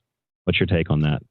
I agree with that, but I think there's another layer there that isn't just like dying without possessions is not really the issue. The issue is how these people just steered themselves into very miserable, lonely, and unfulfilling lives. I think that is much more common than people realize, and I think it's a very good reason to keep a safe distance from what is considered or called the occult or esotericism. I mean, it's a fascinating subject, and I think it's worthy of your attention in a lot of ways. But I think that the fact that you can just look throughout history and just look around you, maybe people that this stuff can really derail your life. In the same way that things like ufology can derail your life, or any kind of these esoteric studies can become all-consuming, can take over your life and destroy them. I mean, that's mainstream exactly what I'm saying. Can I hop in here real fast? I wholly believe that if you consider yourself a practitioner of magic or whatever it may be, and you die broke, you sucked at it. Bitcoin. I mean, but the whole idea of magic wasn't to manifest things to begin with. That's what people look at nowadays. What's the point of it is to become in contact with your higher self. And this is why people like Crowley and all these other people that died without anything, why they grandstand and make big things of themselves, why they always give spiritual people a bad name, is because most of us don't care about that. How do you measure being in contact with your higher self? Well, that's up to the individual. That's entirely up to the individual, and the entire Western magic system is based on the Kabbalah, the Tree of Life. After you connect to your higher self, then what? Well, how would I know that? Because I haven't connected with my higher self. I mean, the purpose to connect. Am I supposed to know who God or what God is next? If you connect with your higher self, 1 + 1 = 2. It's supposed to be a ternary or something supposed to manifest. I think that. If you just let me finish, I think to what Chris's point is that when you get, let's say you're practicing the Western system and you get to the solar point of that tree where you do become in higher contact with yourself, and you get bored and you're like, oh, well, this is what life's all about. It's really just about love and me making what my own success is and balancing out my emotions, my intellect, my desires, and understanding the masculine and feminine energies in me. Now what? So they get power hungry. And they keep going towards the tree, and they're like, well, we're going to pass the abyss. We're going to learn more knowledge. We're going to dig in and find out who all these demons are, and just keep digging and digging until they lose their child, or they become, like he said, there are booby traps in the occult, for real. Can I ask you a question? Summon something that you're not supposed to do, which is really every one of us. I don't care how you practice it, whether it's Western magic, whether you're an atheist, an intellectualist, or whatever you're doing. Every one of us is coming in contact with our higher selves. That's what I believe. And it doesn't matter if you don't believe in anything. You could be a nihilist for all I care, but eventually you're going to have to deal with yourself. And that's what spirituality is all about. I think I should address this really before we get into more questions, because I agree exactly with what you're saying. I think connecting with your higher self is measurable. I think that there are definitely things that you notice when you take on this alchemical working. You begin to feel a sense of love. I think ultimately you realize love is the highest force in the universe. And then from there, a lot changes in your life. And I think that, they've manipulated very clearly this occult stuff to seem like it's all darkness, when really it can lead you just as easily to the light, Here's what I believe. I believe that the occultists who run the world and own all the wealth have created this great library which many people study and call benevolent occultism. And then they amass nothing, they die broke. And then the next generation inherits the earth, and they're under the same thumb as the occultists. Because you used your shit, you said, I connected with my higher self, all is done. No, all is not done. You've got to produce, you've got to create something, you've got to leave something for the next generation. And that is what occultists do. I mean, that's why they run the world. Well, and we're not manifesting anything. Can I ask you a question, Mr. Jesus? Sure. Jesus. How do you find that the law of attraction feels into that though? You attract what you want, right? Right, but when you're talking about hitting levels or doing that, is it the same path that everybody's going on to find the same understanding, or is the understanding different from all of us? I don't get the question. So we're all searching for answers, right? Perhaps. Do you think, right, okay. Well, do you think that when you start to go into like the Kabbalah, or you start to go into these things, we're all looking at the same texts here, right? Perhaps. So do you think that us seeking the same thing, do you think there's a universal answer for everyone, or do you think there's a universal answer? Neither. I believe that this diving into text is partially a waste of time. Okay. I believe that the answers exist already. It's the intuition you have to follow. Like when we say getting in contact with our higher self, it's being able to listen to your intuition. Your intuition is going to tell you when you walk down the street, do you make a left or a right? Why is of no consequence. You should just make that left because your intuition told you to. It's the human mind fault of wanting reason for everything. You don't need reason. You don't need reason for everything. But you are reasoning. And that's really ironic. I don't question if I should make a left or a right when my intuition tells me to make a right. And I just do it. I just follow it. And reason would say, hold on, why did I do that? I used to do that, and now I just say, it doesn't matter, because if I would have made left, maybe I got hit by a car. But it's arbitrary, so I'm just going to make the right and keep going. And through occult practices, human beings have gotten in touch with their intuition throughout time, and I think that's probably the first step of this awakening. And that's why I asked, what's next? Yeah, and some people, you don't have to, but that's occultism is not for everyone. Like what Hotep is saying, you can reach these convictions and these levels, and you can make these decisions without ever opening an occult book. Not everyone's going to do that. Not everyone's going to do that. And face it, the majority of the regular public they don't even read any books. Right. But there are those people who are more intelligent and they are more inquisitive and they want to know more about the world.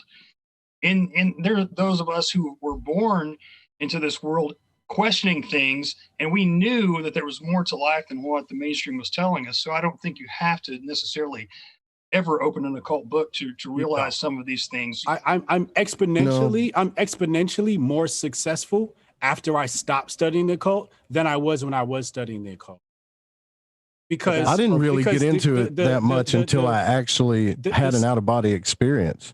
Because when I was listening to Robert Monroe's books on journeys out of the body, I thought he was a complete nutcase. I thought this guy is making up a trilogy about something that's not true. It's not true. There's no way, but it sounded so convincing. I obsessed over it until I did come out of my body. And a lot of this stuff that you do spiritually and individually, you will never be able to prove it to anybody. Not with the rational mind. You will never be able to. To prove it, it defeats the purpose of learning it. Yeah, you don't have to. To suggest that you were exponentially more successful after you stopped is totally circumstantial. I've got a friend who practices the Ouija board. She's one of the most well-known Ouija board practitioners probably in the world. And she talks to people all the time who say that the board is evil and the board is a demonic device and it's a demonic portal and it's this horrible thing. Yet when I've used it 3 times, I've had some of the best experiences in relation to the stories that she's told me that other people have shared with her. Yeah, you're off topic of what I was saying. Is that a talent? You're off topic of what I was trying to say, though. Best Ouija board practitioner. My point is, or at the board, right, is study and do work, right? A lot of people get stuck in the study phase and never do any work. You got to do the work. You still got to wake up in the morning and...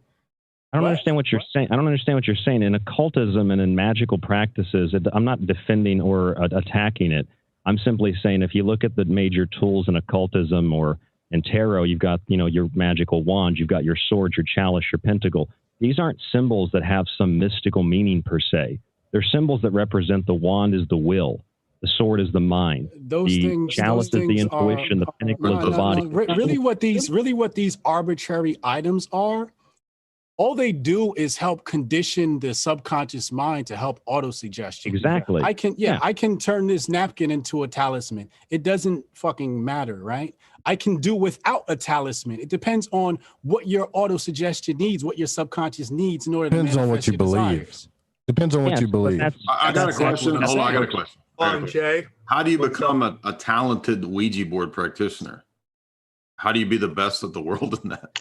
Can I answer that, Jay? Jay, I'm glad you brought that up because I was friends with Tracy Twyman, and she started getting really into the Ouija board, and she was contacting Baphomet and stuff. And I remember telling her, like, maybe this isn't like the best idea you've ever had. She'd do these like sessions on YouTube and stuff.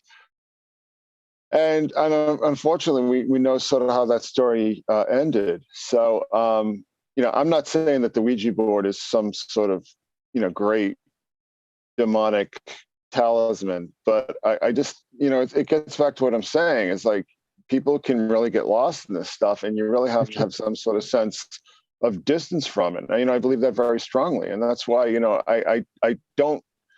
I don't practice magic. I consider myself a mystic, because I think that magic more often just becomes like ways of manipulating mystical powers to gain unfair advantage. And I think that always ends badly.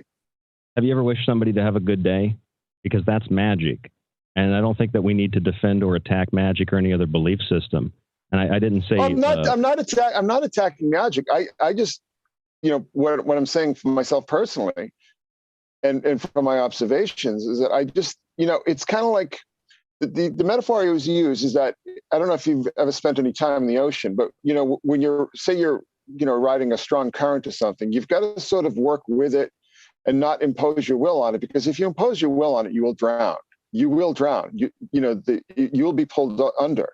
But if you learn how to work in harmony with those currents, you can do really wonderful things and become a great surfer or something. But if you try to impose your will on something as powerful as the ocean or, mystical world powers, you will be destroyed eventually. And this is something that I've seen, and it's something that I believe. I mean, I don't think it's always going to happen to everybody, but I've seen it all too often. And it's just why I just feel, conscience bound to warn people against that. Well, I think you're right. I think we're all in agreement. I think we're just looking at it from different points of view and trying to quantify it in ways that we're using words that aren't necessarily aligning. What you're saying is absolutely true. And for some people, they use magical tools to help them align themselves with nature. This is what real witches, not the TikTok witches. This is what real witches, real pagans do. They attempt to align themselves with the cycles of nature to become harmonious with them. So I am in agreement. I think most witches, most pagans, most people that practiced earth-based religions and magicians would agree fully with what you've said. I just don't think that we can say we should stay away from occultism any more than we should say for the same reasons we should stay away from the Bible or Christianity or the Quran or any other mystical, magical text. They all serve the same purpose. What the purpose is, just like in any symbol, is based on what the operator wants it to be, and that all relates to what you're saying. Yeah, but this gets back to what I was saying, where occultism just isn't a useful term anymore. Occultism has just become this umbrella term that doesn't mean anything. You know, the same thing with paganism. And one of the problems I always have with pagans is that they don't realize what paganism was. Paganism was about blood sacrifice to That's not true. ensure a better crop that season. Some practice that. Not all of them did that. You see, that's the problem here. You're saying that all pagans base their beliefs off of blood sacrifice. That's not true. And if that were true, all Christians base their belief off blood sacrifice. That was the whole point of the sacrifice of the cross, is that the way that was spread throughout Europe is that a lot of people, these missionaries from the church, would see, and it did get watered down. It's sort of like the communion wine became grape juice in some churches, right? So you would sacrifice incense or something to the glory of the emperor in ancient Rome, but it's all based in blood sacrifice. I mean, housewives thought nothing of slaughtering, a piglet at a temple. It's just the way the world worked. They understood that if you wanted something, you had to give something up. So that's the problem that I have with paganism, is that it's really just like watered down Unitarianism in the end. And this is something that I've been looking at for a long time. I mean, I don't want to insult people who consider themselves pagans, but I would just say maybe you should consider whether you actually are a pagan. I think Christians, Muslims, Jews, Buddhists, I think atheists, I think everybody who has any belief system that's identifiable or otherwise should do exactly what you're saying. They should consult what they believe, look at the origins of it and how it's interpreted in the modern day, and see if it works for them or not. Just like when you buy a new car, does this car work for you? Does that new shirt work for you? Does this job work for you? Do you work for it? It matters too, Ryan, real quick. How do you measure success? Is it by the dollar bills with all of those symbols on it? Is that how you measure success? Because the entire radio station, the Fringe FM, where I am today, the love that I have for my family and the hole that I came out of, I used the system of Western magic to do it. I wasn't power hungry. I wasn't knowledge hungry. I wasn't trying to have my way with anybody. I was simply trying to understand what was happening to me in my life. And a lot of people that go to occultism, that go to that practice, are people that are disturbed or desperate or have nowhere else to go or nothing else to turn to. That's why a lot of people turn to spirituality to begin with, because they've suffered to the point where they understand that I can't control certain things anymore. There's certain things I cannot control. And then you want to understand, well, what are these things that I can't control? And then how do I get into the ebb and flow of these things so that I can have a better life, right? How do I understand myself better? It's the people that aggrandize, that become power hungry, that use the symbols for control, that use it for all this other stuff that we focus our energy on every day and talk about, is why the power is where it is. It's obvious that this is a misunderstood subject. Can I ask you a question? Mm-hmm. If we're etherical beings, why do we manifest as physical bodies? Why do we manifest inside physical bodies? We made the choice to come into this dimension, to experience this physical incarnation, to come back through it. I mean, Sam recently had why Dr. Mary Helen Hemsley on the podcast and near-death experience. I don't think I need to go in and prove near-death experiences to you guys. It's well documented, but I think that it's learning, right? It's evolution. It's the growth of creation. You want to talk about a say that last word again? The growth of what? The growth of creation. You just said it right there. And we're what is it that you create after you do your magic? A lot of people come in this world, do magic, and never create a goddamn thing that anybody. But when we're doing magic, quote unquote, doing magic, we're interacting with the subtle energy, the unseen realm. Recently, Michael Wan was on my podcast, the My Family Thinks I'm Crazy podcast. Please, everybody, check it out. That sounds like a good name. Michael Wan and I were talking about Michael Wan and I were talking about this cultural matrix, and that's all we're discussing. We're just talking about this cultural matrix that's overlaid on top of the simulation, and above that is creation, is this creation energy. I think Michael can do a 10 times better job of explaining it than I can, but really what we're talking about here is all dependent on this cultural matrix through which we explain the goddamn simulation. Saudis created a big ass cube in the middle of the nowhere, and they got people doing circles around that bitch. That's magic. Insane. Yes, that's magic. insane. That's What dark is magic. it? What is dark it? magic. What is it that people like us on this panel create that people circle around? Because if you don't do that before you die, you ain't did shit. But that's the thing. That is what we were talking about at the beginning of this conversation. The powerful empires throughout history are using occult. So we talk about the Hiramic Temple. We talk about Israel and everything that's going on there. You know the problem I hate with these conversations? Everybody talks about what the bad people do with occult, and we never talk about what we're going to do with the occult. That's exactly right. That's exactly what right. we need to get into. That's what I'm saying. This is the torch. This is the spiritual illumination that thousands and thousands, millions, hopefully, will listen to and thus be inspired from. This is what we're doing, Hotep, because we were enveloped into this vessel and made this choice to take on this lesson here on school earth, right? And part of that for all, however many, 18 of us here right now, was speaking our minds and speaking our truth and speaking from our heart, because all I am is that I am, and all that you are is I am that I am. It's cool to take a balanced approach. There's something to be said, and I can tell you this from personal experience to what Chris is saying too. There are booby traps everywhere. I had Steven Skinner on my podcast, and I asked him, I said, why do you invoke demons? Why not angels? Why not the elements or the 7 traditional planets to go all the way back to the beginning of time? Why would you go straight after the demons? And he said, because they give me what I want. Because I get what I want as fast as I want it, and I'm not ashamed of wanting those things. Well, but you can also argue. I couldn't argue with him, right? Look at. I mean, he was that true to me about it. Incidentally, the big black cube in Mecca, that actually goes back to Saturn worship. The Jews have the same thing too. The Jews keep the cube on their head when they pray. Yeah. It's called the tefillin. The Jews got a wall, and your president got to go kiss it. And why every president got to go kiss that? Why is this Saturn important though? Let's take. I'm going to explain. I'm going to explain it. Look, Can I explain? Can I explain something really fast? Everybody, let Hotep talk, then Chris, then we'll go next. Here's my point. The evil occultists create things, and everybody worships it like the goddamn Christmas tree. Then you got people like us who want to use occult for good, but we stay in the lotus position our whole lives. We die broke, and we never build a positive version of the Saturn cube for people to revolve their lives around that'll help them get better. And when people say, is money a good measure of success? You know what I say? For Hell some fucking it is. Yeah. For some it is. Yeah. I say it's a great measure of success because the shit is fake.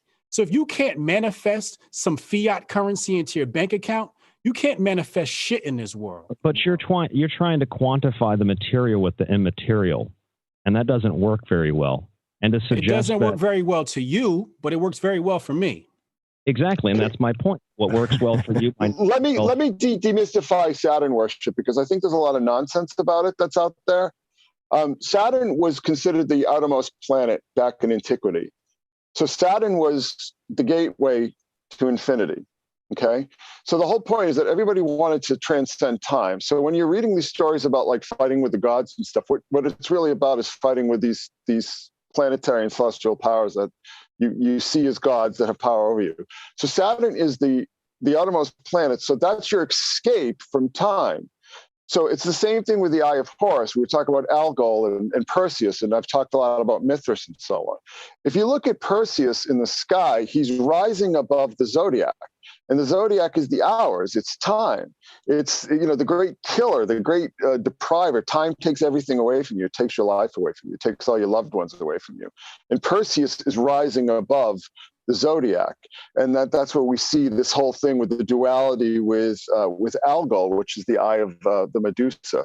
So Saturn really, I mean, I know I've just read so much nonsense about it, but it really is about transcending time, which is also what Perseus, who's actually Mithras and vice versa, is also about, what Mithras worship is about. It's about transcending time. It's, the god of infinite time, where you become immortal. You escape your destiny and your fate, which, the zodiac determines.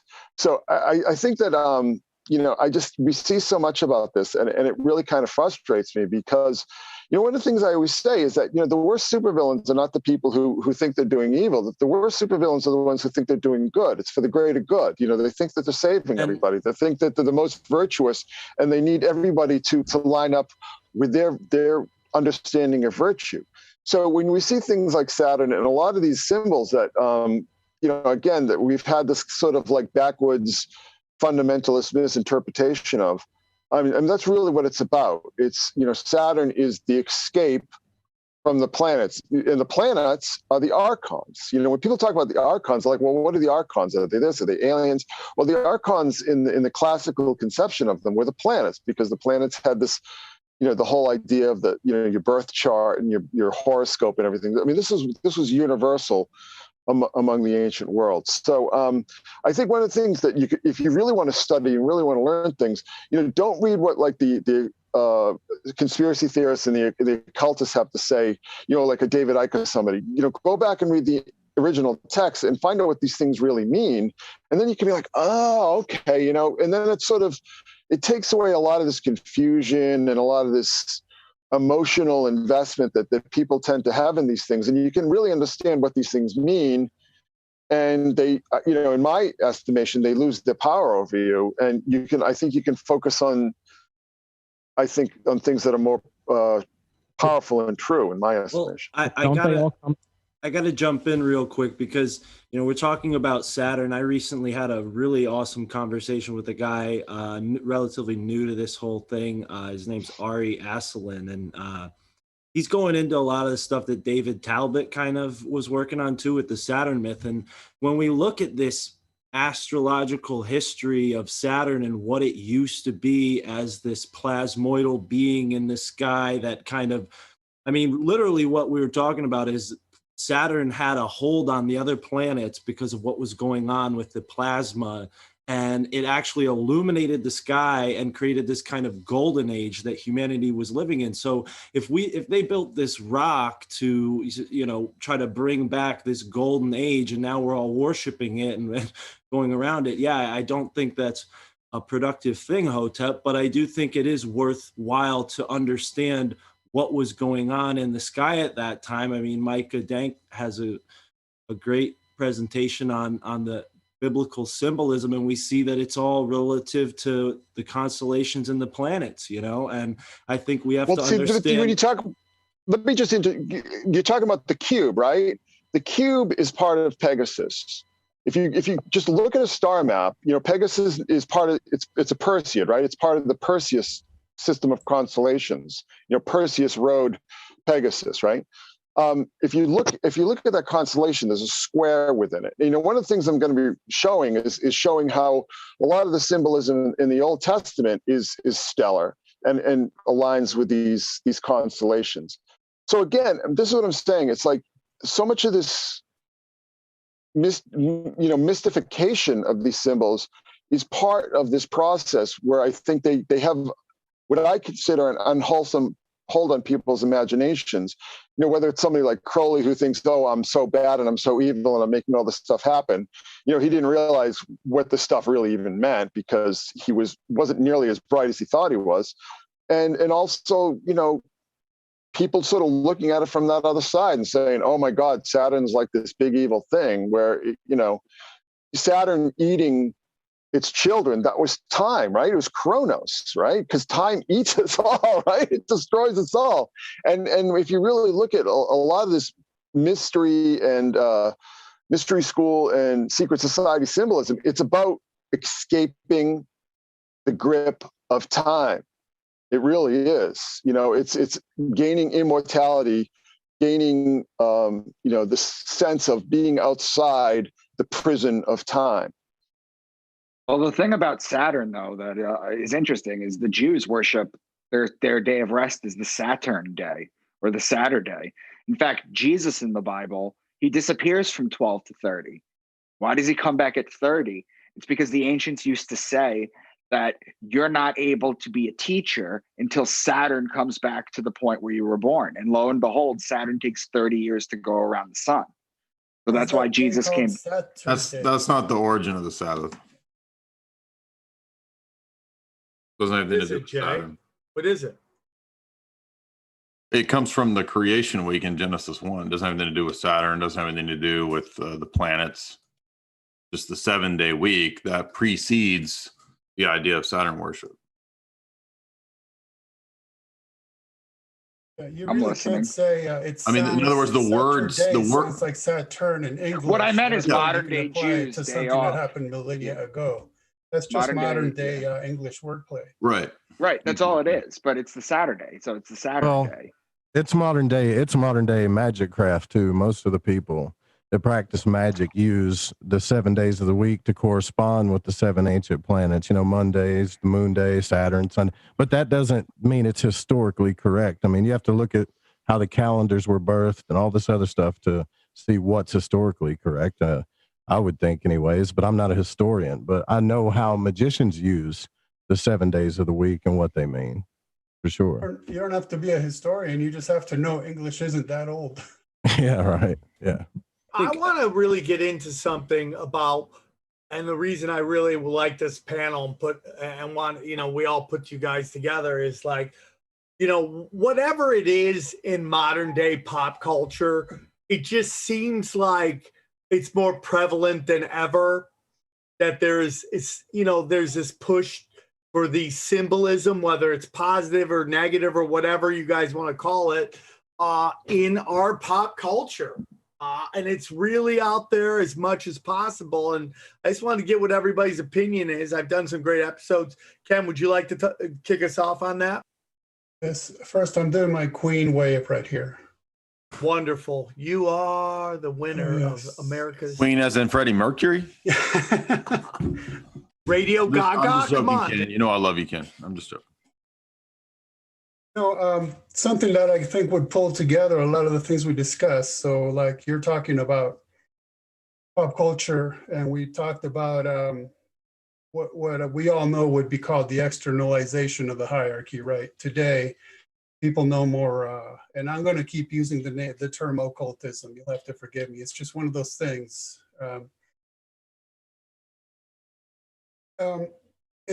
We all know that, for instance, something as everyday as a music video or performance nowadays is turning into a magical or occult ritual, right? It's in our faces. And I just wanted to read you guys a quote of something I noted in a book I wrote that's called Aleister Crowley's Influence on Pop Occulture: How an Obscure Occultist Influenced Culture from Beyond the Grave. And here's what I noted there. With regards to his influence on various forms of quote unquote art, Crowley was quite the muse. Amusing? When the great artists of old, from painters to composers et al., commented on their craft, they inevitably made reference to having the goal of glorifying God thereby. Conversely, when the quote unquote great artists of today commented upon their craft, they inevitably make reference to deconstruction, to rebellion, to smashing convention, to breaking taboos, etc. And is it any wonder we end up with that which can hardly be called art anymore, but is more about illustrations of shattered worldview philosophies? And this is what our culture is feeding us and is being fed, is that it's all about destruction. It's all about, we're to the point where we're so fat and comfortable in first world countries that we've attacked reality itself. We've attacked God's creation. We've attacked reality to the point of denying that this universe is a real place. We've attacked philosophy. We've attacked truth. We're to the point that we're deconstructing ourselves and our own bodies by all these things, such as that you can claim to be whatever you are, regardless of the law of identity. You're just whatever you are, because that's deconstructed. We're to the point of self-destruction at this point in our frenzied rebellion. And why do you think that is? Because we lack a moral code or a moral compass, and you can call it religious, call it occult, and call it magical, call it whatever you want to call it. But when a society lacks that moral direction, and define morality however you want, things become depraved and they decay. And we can see this all throughout history. You can use the Roman Empire as an example for various reasons. You can use 1920s Weimar Germany as an example for many reasons. In fact, a lot of what's going on today in relation to transhumanism and in relation to transgenderism all came from 1924 transgender Germany under the Sexual Science Institute of a man named Mr. Hirschfeld, where they started the transgender movement in order to manipulate, brainwash, and degrade the German people like any other culture, not just German culture, just like they did to Russia. You can call it Marxist or communist. I call it anti-human. I call it eugenics. I call it genocide. And we see that happening today because we've essentially lost whatever it is that we call God. You can call it a religious God, call it a magical God. When we lose that direction, we lose our purpose. We start tampering with what you said. We tamper with the body. We tamper with the culture. We tamper with reality itself. Things begin to break down and fall apart. And I think it's a natural breathing cycle that every civilization and probably every entity and every conscious, intelligent being throughout the universe, if there are others, has experienced. It's natural to go through tyranny and liberty. It's a process and it's a cycle, and we're always going to experience it. And any notion that we can stop it, I think, is even more detrimental to the human experience. Mike, would you like to comment? Like I want to go back to what you brought up a couple moments ago, Sam, about like, you know, what's going on with pop culture, and, you know, maybe try to tie it all in, at least from my perspective.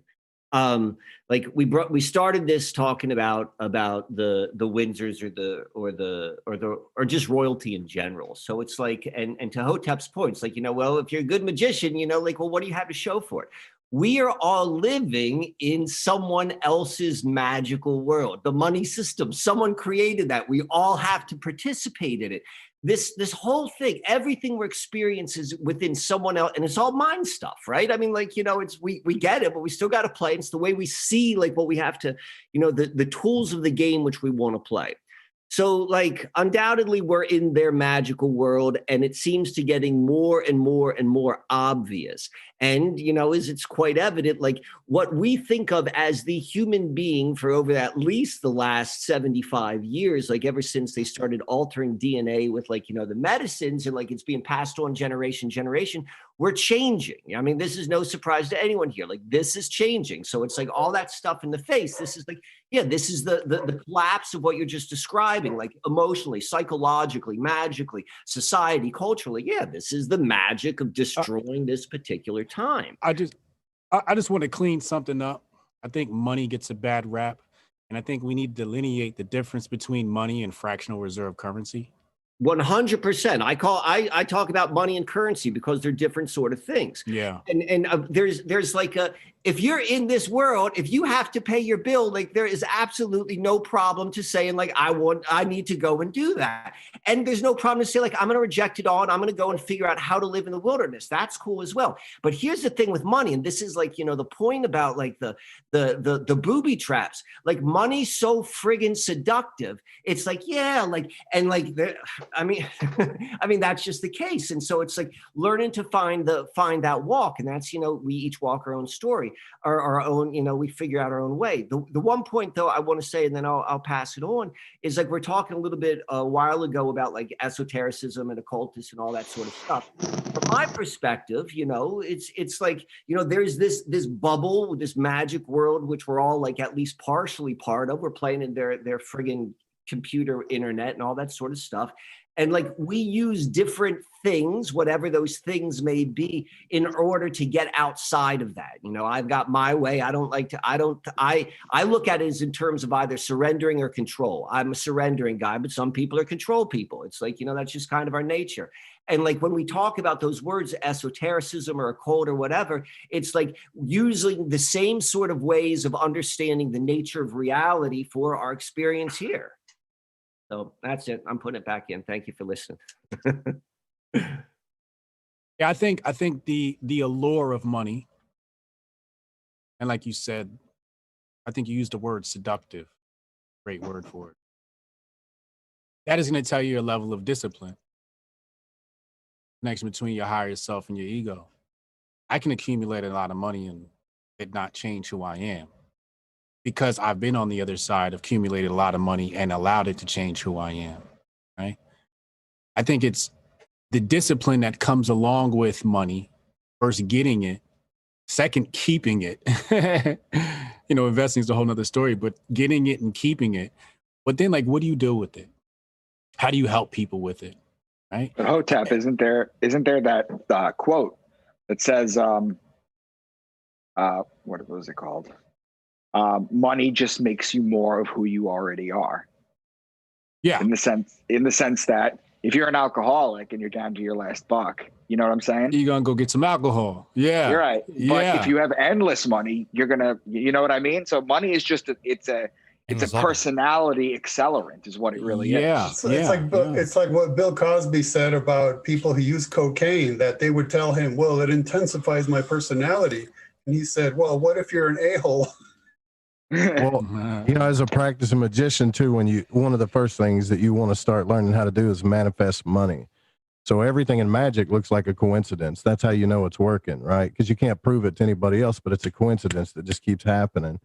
But when you say, oh, I want $10,000, for some reason in the magic realm, or if you want to call it the collective unconscious, or you want to call it whatever you want to call it, this place where we're all connected, for some reason, when you tell that world, I want $10,000, it's like, no, you don't. You want 1,200 or you want 5,000.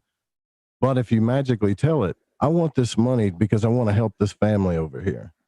I want to help somebody else. I want to help my family. I want to have a better life. I want to be able to do things for something. Well, all of a sudden it just starts coming in on you, right? And you can't, and the first thing you want to do as a practicing magician, right? You want to go tell everybody, look, I just asked God or the universe for this because I wanted to help these people. And now I'm giving back and helping them. I'm completing that ebb and flow. This is all we have to do. And these people won't have power over us, right? Everybody laughs at you. They point their finger and laugh at you and say, that's not true. And then they go back and they point their finger at the people going, these are the people that have the real power, the ones that made the symbols on the dollar bills, right? And you're going, I'm stuck in this triangle of this perpetrator savior thing where people don't realize their own power. And people like Crowley and all these other people like the prince and the queen and all these people using the archetypes of prince, queen, priest, and all this stuff, using these things to enslave you, keep us from learning what we're actually capable of. That's who was frustrating thing about it. Who was a angel with a lot of money was Michael Jackson. He was a walking angel on this plane. When he walked this planet, he walked places, Africa. People by the hundreds of thousands would show up to listen to Michael, right? But Michael understood something that the occultists know. The greatest thing to attract people is wealth, because it shows you have a mastery over this realm. So if you show up with a Lamborghini and you have a gold palace for a house, there's not a person on this planet that won't listen to you speak. They'll listen to you speak for hours just to breathe the same air as you. So what I'm saying is, as a cultist, you need to cultivate that golden palace, maybe get a couple of Lamborghinis, just so people will actually listen to you and tell you, hey, this evil world we're living in is stupid.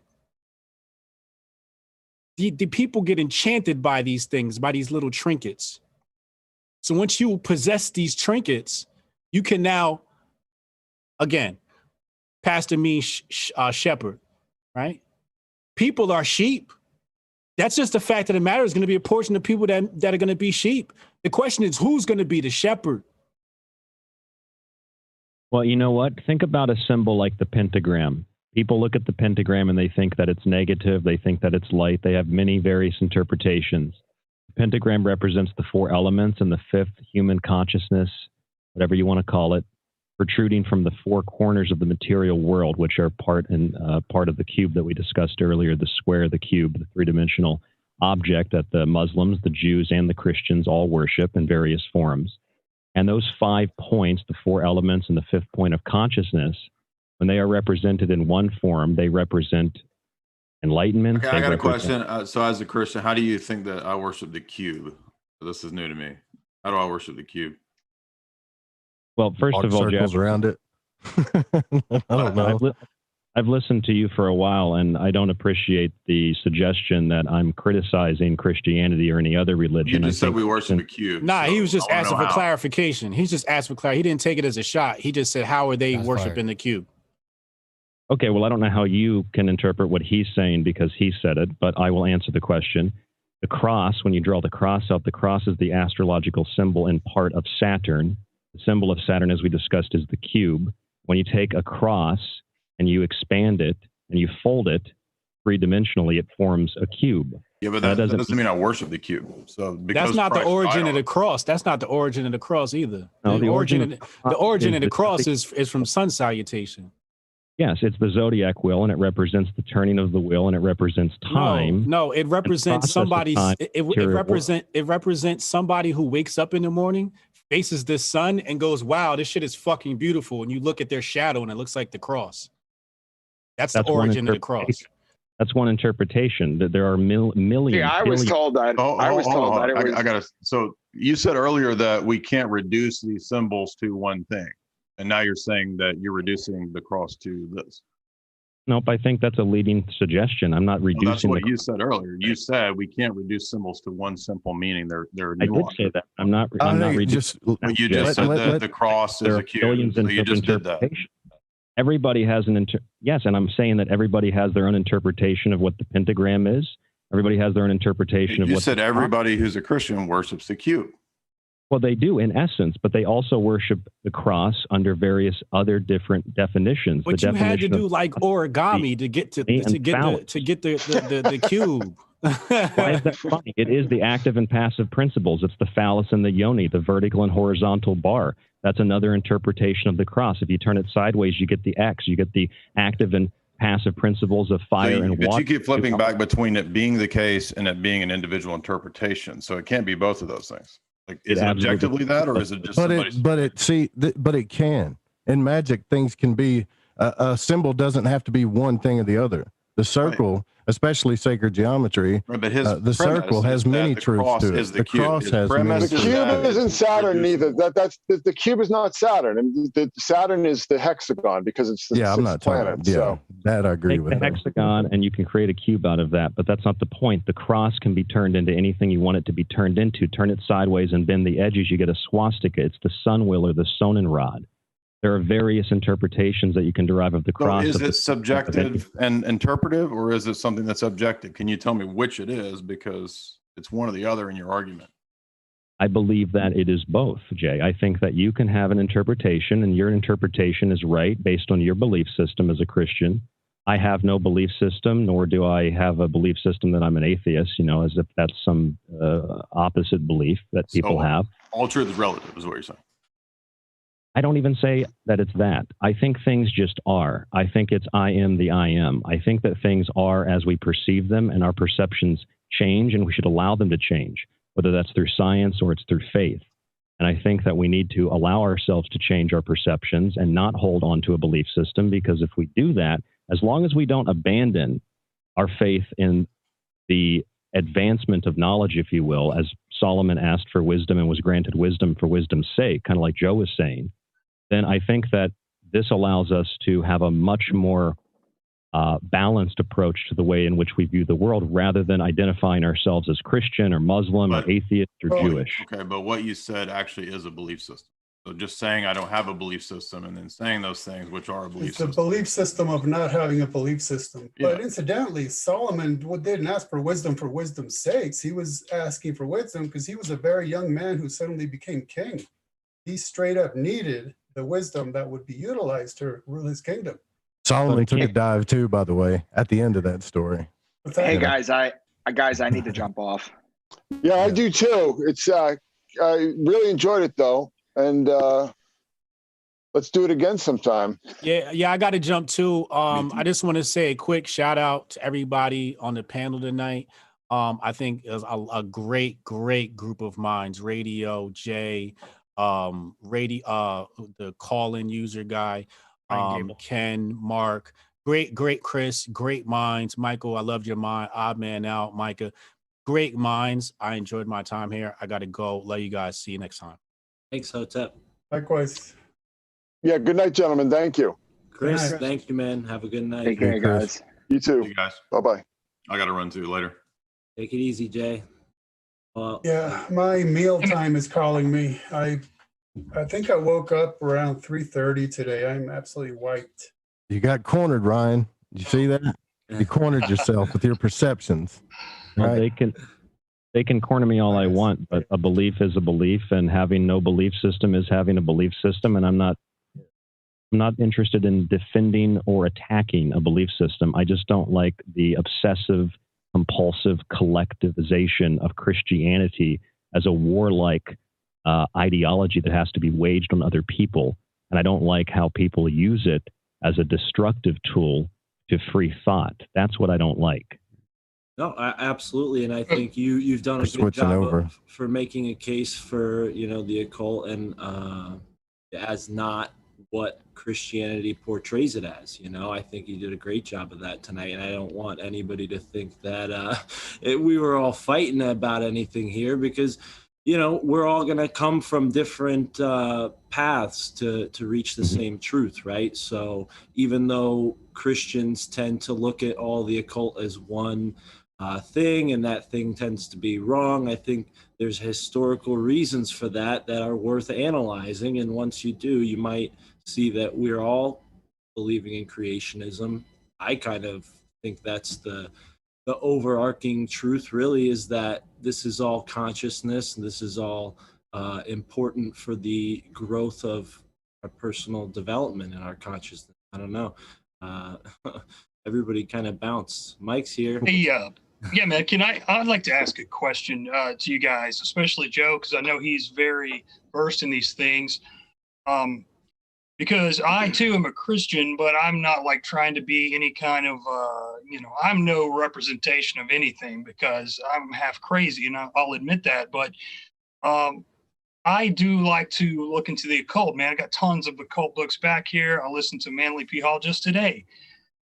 This is something I wanted to put out to you guys and just get your ideas, because I'm an open-minded person. Listen to Manly P. Hall talk about the alchemical process and how things have to be destroyed in order to make something anew.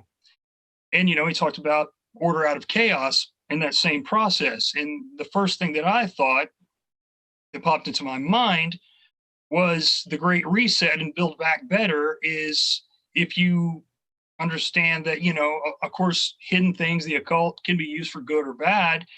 And I'm sure you guys will probably agree with me that our rulers, the ruling elite, whoever you want to talk about, I believe they also believe in the occult, and they're using it, like Sam calls it, the dark arts. So they're trying to destroy the present order, if you want to call it that, to build their own new world order.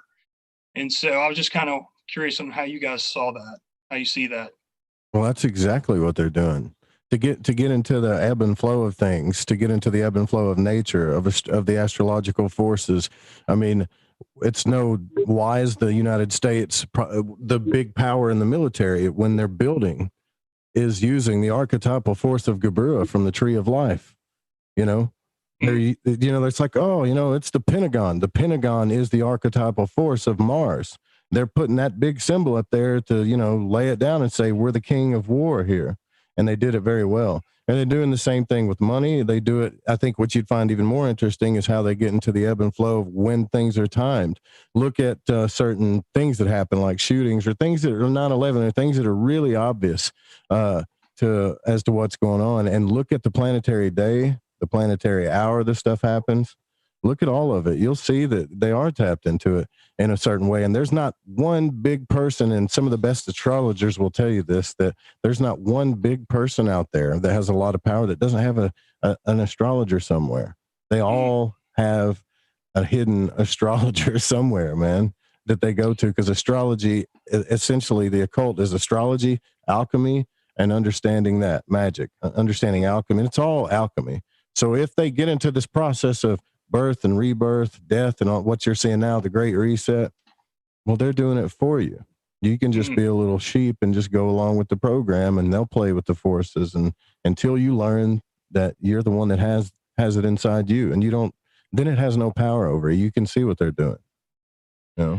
Well, isn't that pretty much what our foreign policy's been for the last 100 years? Is like, isn't that like don't you think that's kind of like what they've been reaching for since World War I, is to destroy a certain order so they can build their own type of order? Yeah. Yeah, and you know what? That's unfortunately, and I think that it's unfortunate we're all in disagreement/agreement about certain things that we actually agree on. I don't understand why there's confusion about the agreement and the disagreement. Christianity, like any other religion, as a result of what you're saying, is under direct assault and attack. Any belief system and anything that is holy or anything that is divine or anything that is the higher self, anything that is personal, anything that is truly the essence of God is under assault. Christianity, Islam, Judaism, etc. But Christians and Muslims and Jews and others are so hell-bent on defending their belief system, they can't recognize that their brothers and sisters are under the same assault by people that do not believe in the divine. And those that do believe in the divine, they want to conquer it and they want to overthrow it. And I find it really interesting that if you study communist dictatorships like Russia, for example, Joseph Stalin and the communist government wanted to eradicate religion because they wanted the state to be the religious party. They did not want God to exist because Stalin was God. And that's what we're seeing happening on a global scale now. This is very confusing why Christians and Muslims and Jews and Buddhists and others, even Buddhists, yes, fight over their belief system when all of them are under assault by people that want to destroy people's faith in the unseen and the divine.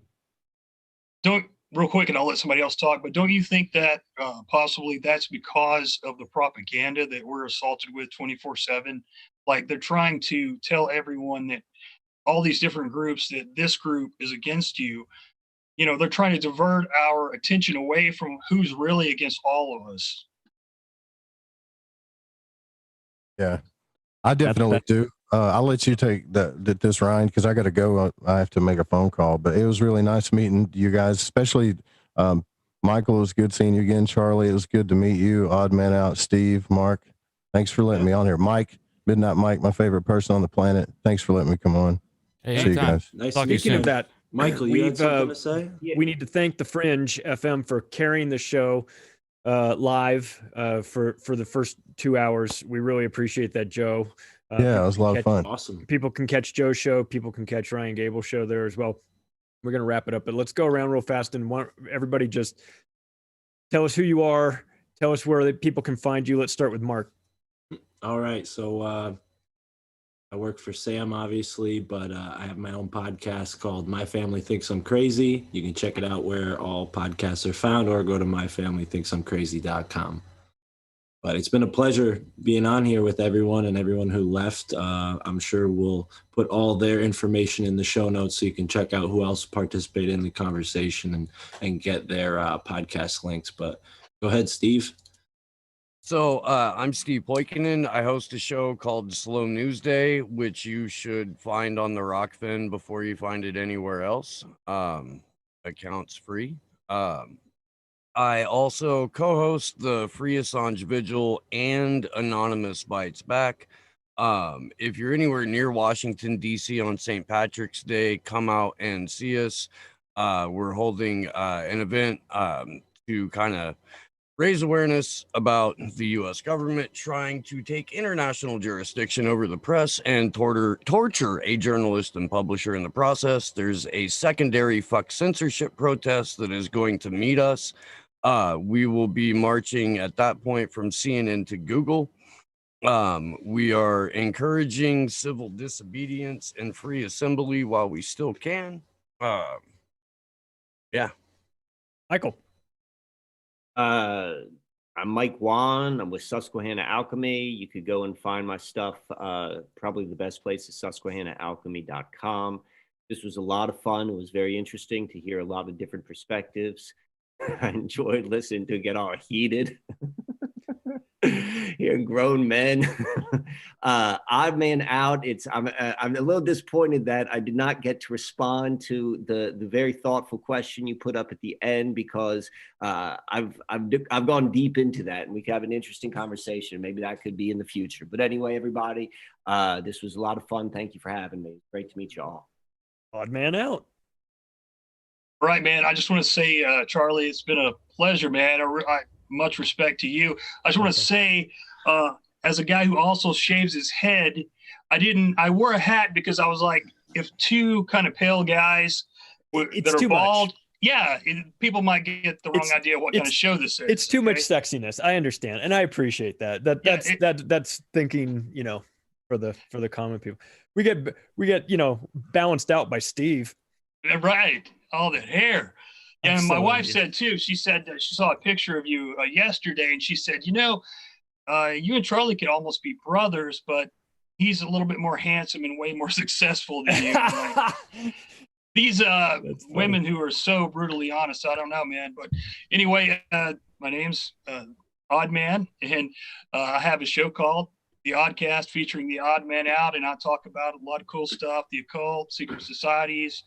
I like to really get into occult, or not occult, but politics and like documents and stuff like that really kind of shape our world. So you can check me out on really the best place to find me is alternatecurrentradio.com, but you can find me on pretty much all the different platforms. Awesome. Ryan Gable, we'll wrap up with you. Yeah, I appreciate you guys having me on tonight. I know it might sound like I'm heated. I'm not really heated. I'm just trying to understand and investigate and analyze, whatever word you want to use, all the things that we consider occult, religious, whether we call them parapsychological, parapolitical, pop conspiracy, occultism, alchemy, magic, etc. I just want to look at those things, and I want to try to find a better understanding of them, better subjective and circumstantial for myself, so that I can share that with my audience on the secret teachings. I don't have a belief system that I'm trying to push. You can call that in and of itself a belief system. Sure, I'll concede that, because I'm not trying to defend my point. I'm not trying to attack your point per se. I'm just trying to gather information and provide it to my audience, and that's what I do on the secret teachings 5 nights a week on the Fringe FM. If you're interested in what I do, I also guest on other radio shows like the Kev Baker Show, and on occasion Ground Zero, Lighting the Void with Joe Roop on the Fringe FM. My website is www.thesecretteachings.info. I've written a number of books. They're on the website, one on food, one on artificial intelligence and the entertainment industry, the music industry in particular, and a giant compilation called Occult Arcana, which looks at everything from mythology and symbolism to the origin of religion to even voodoo practices. It doesn't promote, it doesn't defend, it doesn't try to make a case against or for anything. It's just an observation of reality, which is what science is, and which is, going back to the ancient world, what mythology used to be. It used to be an observation of nature, which was the first form of scientific investigation.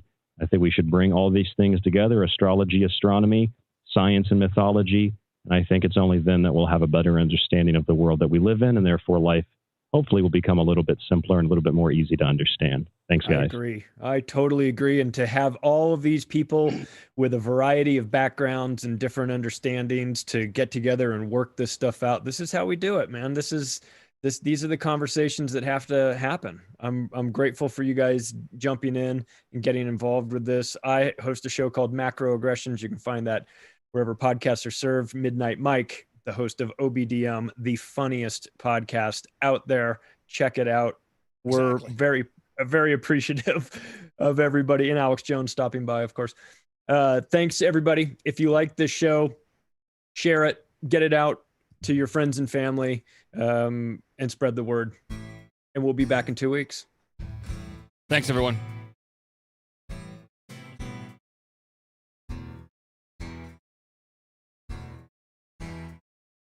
Give me money, give me bitch. Okay, I need money.